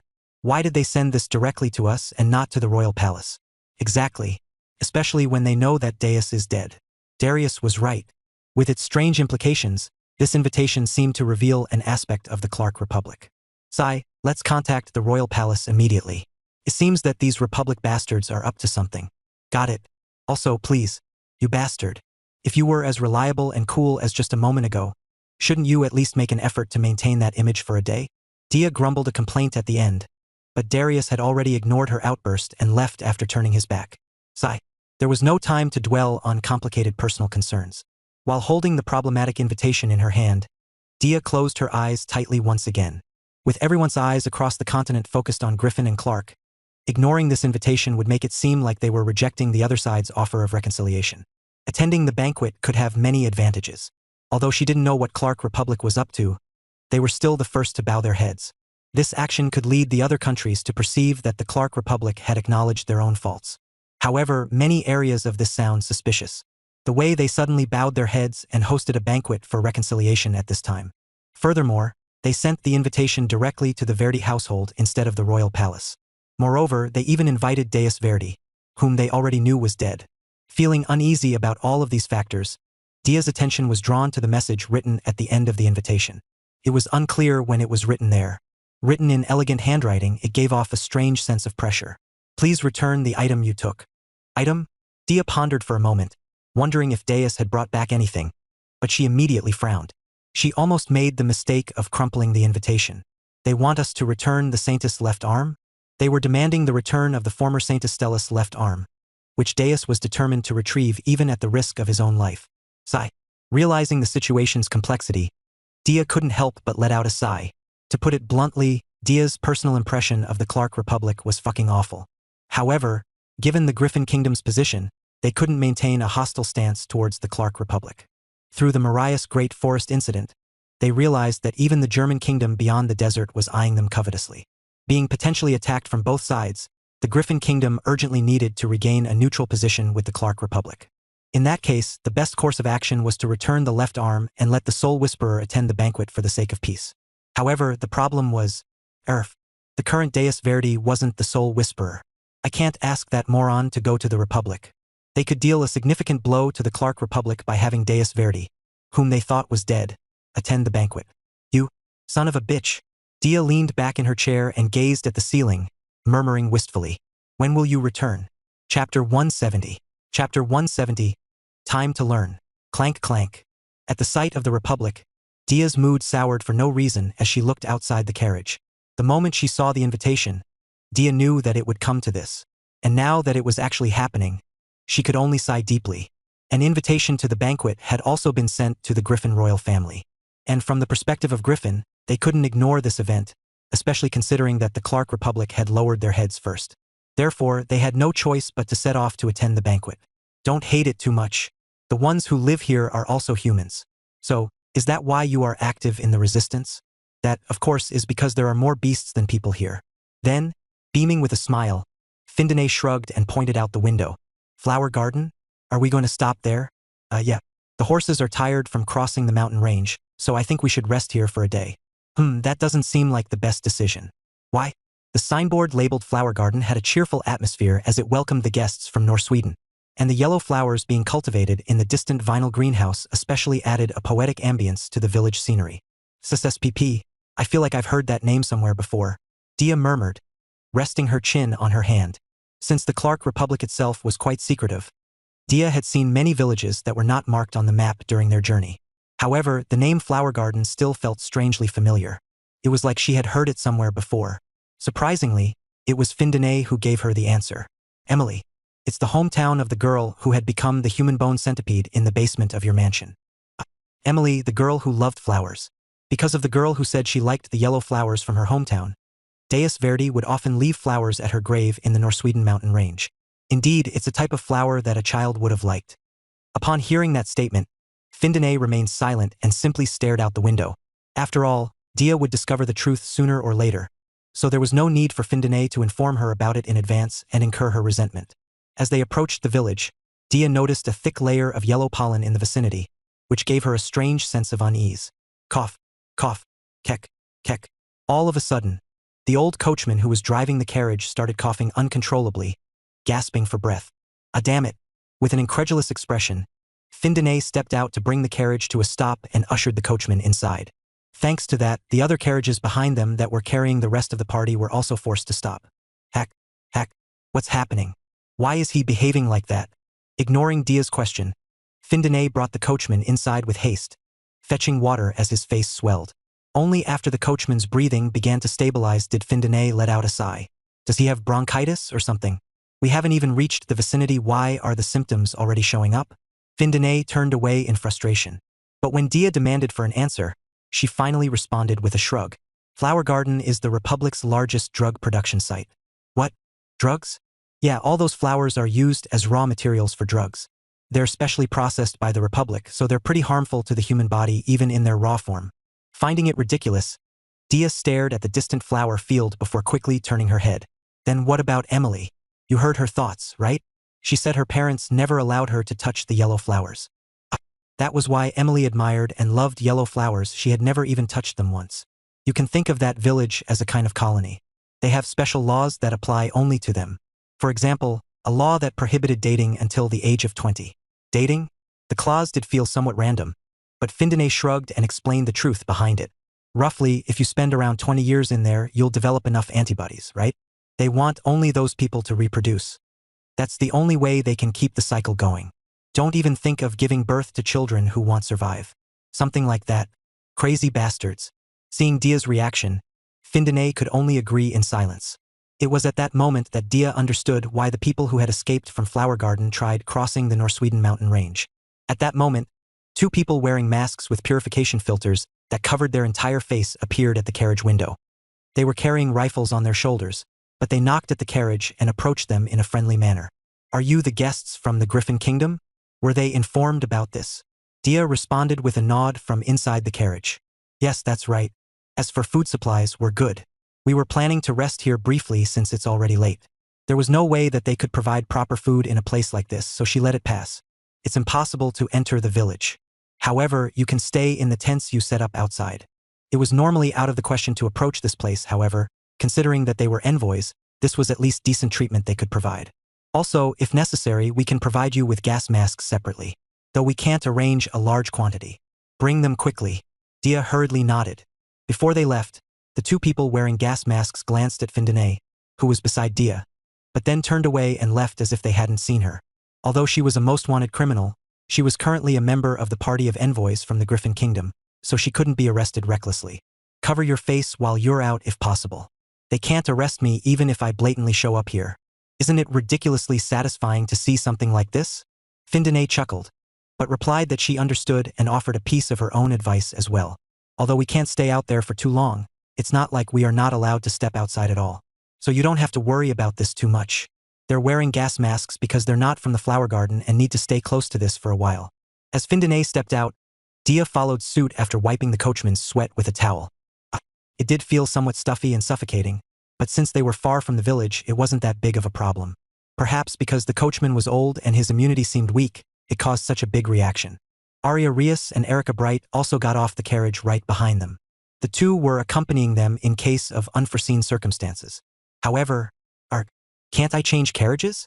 Professor keeps lecturing me. She keeps me asking if I want to be her assistant. Ahem.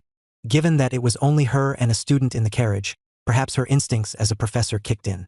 Erica slightly turned her head in embarrassment, pretending not to hear that. This? Perhaps because the two were pretty sensitive, they immediately felt something was wrong with the air surrounding them and frowned. From the back of the carriage they rode in, another two individuals emerged, descending from the largest and most luxurious carriage of the Verdi household. It was Darius Verdi and Deus Verdi. Dia, what's going on? It seemed like Darius had just woken up, so he was a beat late in responding. His hair was disheveled, and there was a hint of drool at the corner of his mouth. Dia was about to say something upon seeing his condition. However, sniff, sniff, sniff, sniff, sniff. You crazy bastard. Watching Deus sniff as if inhaling something from the air, Dia immediately exploded in anger. Put that damn bastard inside the carriage immediately. Findine, go get, what's it called? A gas mask. Well, put it on that bastard. Detecting the components even in the fine pollen particles in the air, Deus started inhaling instinctively. He was someone who was addicted to drugs and, despite being the second son of a Margrave, he knelt before the local thugs. Even if Deus now regretted his past and wanted to repent, his addiction to drugs was a problem that he would not be able to overcome by sheer willpower alone. As if he had lost his senses and was now going mad, Deus began inhaling the fine particles in the air instinctively. Just knock him out. Little brother. I'm sorry. With his eyes bloodshot, Deus started running towards Flower Garden. However, before he could get too far, Darius clenched his fist and landed a solid blow, knocking him unconscious. Thud. Deus then collapsed to the ground. Sigh. Irritated by the situation, Dia complained that she was unable to hold herself back, even though she didn't want to swear at him. Findine hurriedly brought a gas mask while Erica prepared some type of magic. Meanwhile, Arya was covering her eyes with both hands. What the hell are you doing? In response to the reaction that seemed like something had gotten into her eyes, Arya responded with a bright smile. I don't want to ruin the image I have of Professor. Professor is invincible, noble, intelligent, ingenious, elegant, cool, kind, and fatally sexy. But because of this idiot, Professor's image is getting ruined, so I don't want to witness that. You are wildly generous with your evaluation, aren't you? However, in another sense, it's a pretty smart move. Yes, it seems she was a very smart kid. I wish I could close my eyes as well. As Dia sighed, with Erica as the focal point, golden mana from her hands began spreading around. Erica's magic began to clear the impurities from the air as it formed a circle. You even know spirit magic. It was magic assisted by elementals. Thus, even without gas masks, it seemed unnecessary to worry about the impurities in the air. Still, go and put on the gas mask on him. As Dia pointed at the fallen Deus, Findine rushed to comply with her instruction. Thud. I felt like something was shaking. I wondered if it was just my imagination. But considering where I currently was, maybe something had happened to Deus' body. So, how long are we going to stay here? The scenery around us was a lake this time. However, instead of fishes swimming about, the clear, transparent water had stars. Observing the night lake, it felt like I could see the reflection of the sky, and it was exactly like that. In front of that, Stella and I were each holding a fishing rod without any actual purpose. This was the perfect moment to say fishing for time one. Huh? Upon hearing my question, Stella, who was sitting right next to me, asked in bewilderment. Did you not like it? It is not that. Actually, I have wanted to try something like having a date while fishing. Though I was somewhat speechless after hearing her say that, I forced myself to continue. It was nice. However, I do not feel like we should just be sitting still like this. I feel comforted and was able to take a break thanks to you. But now, it is time for me to return. Is that so? Stella looked at me with a hint of disappointment. I almost softened under her gaze for a moment, but I still needed to return. As I slowly got up from my seat, Stella followed suit with a smile. I am sorry.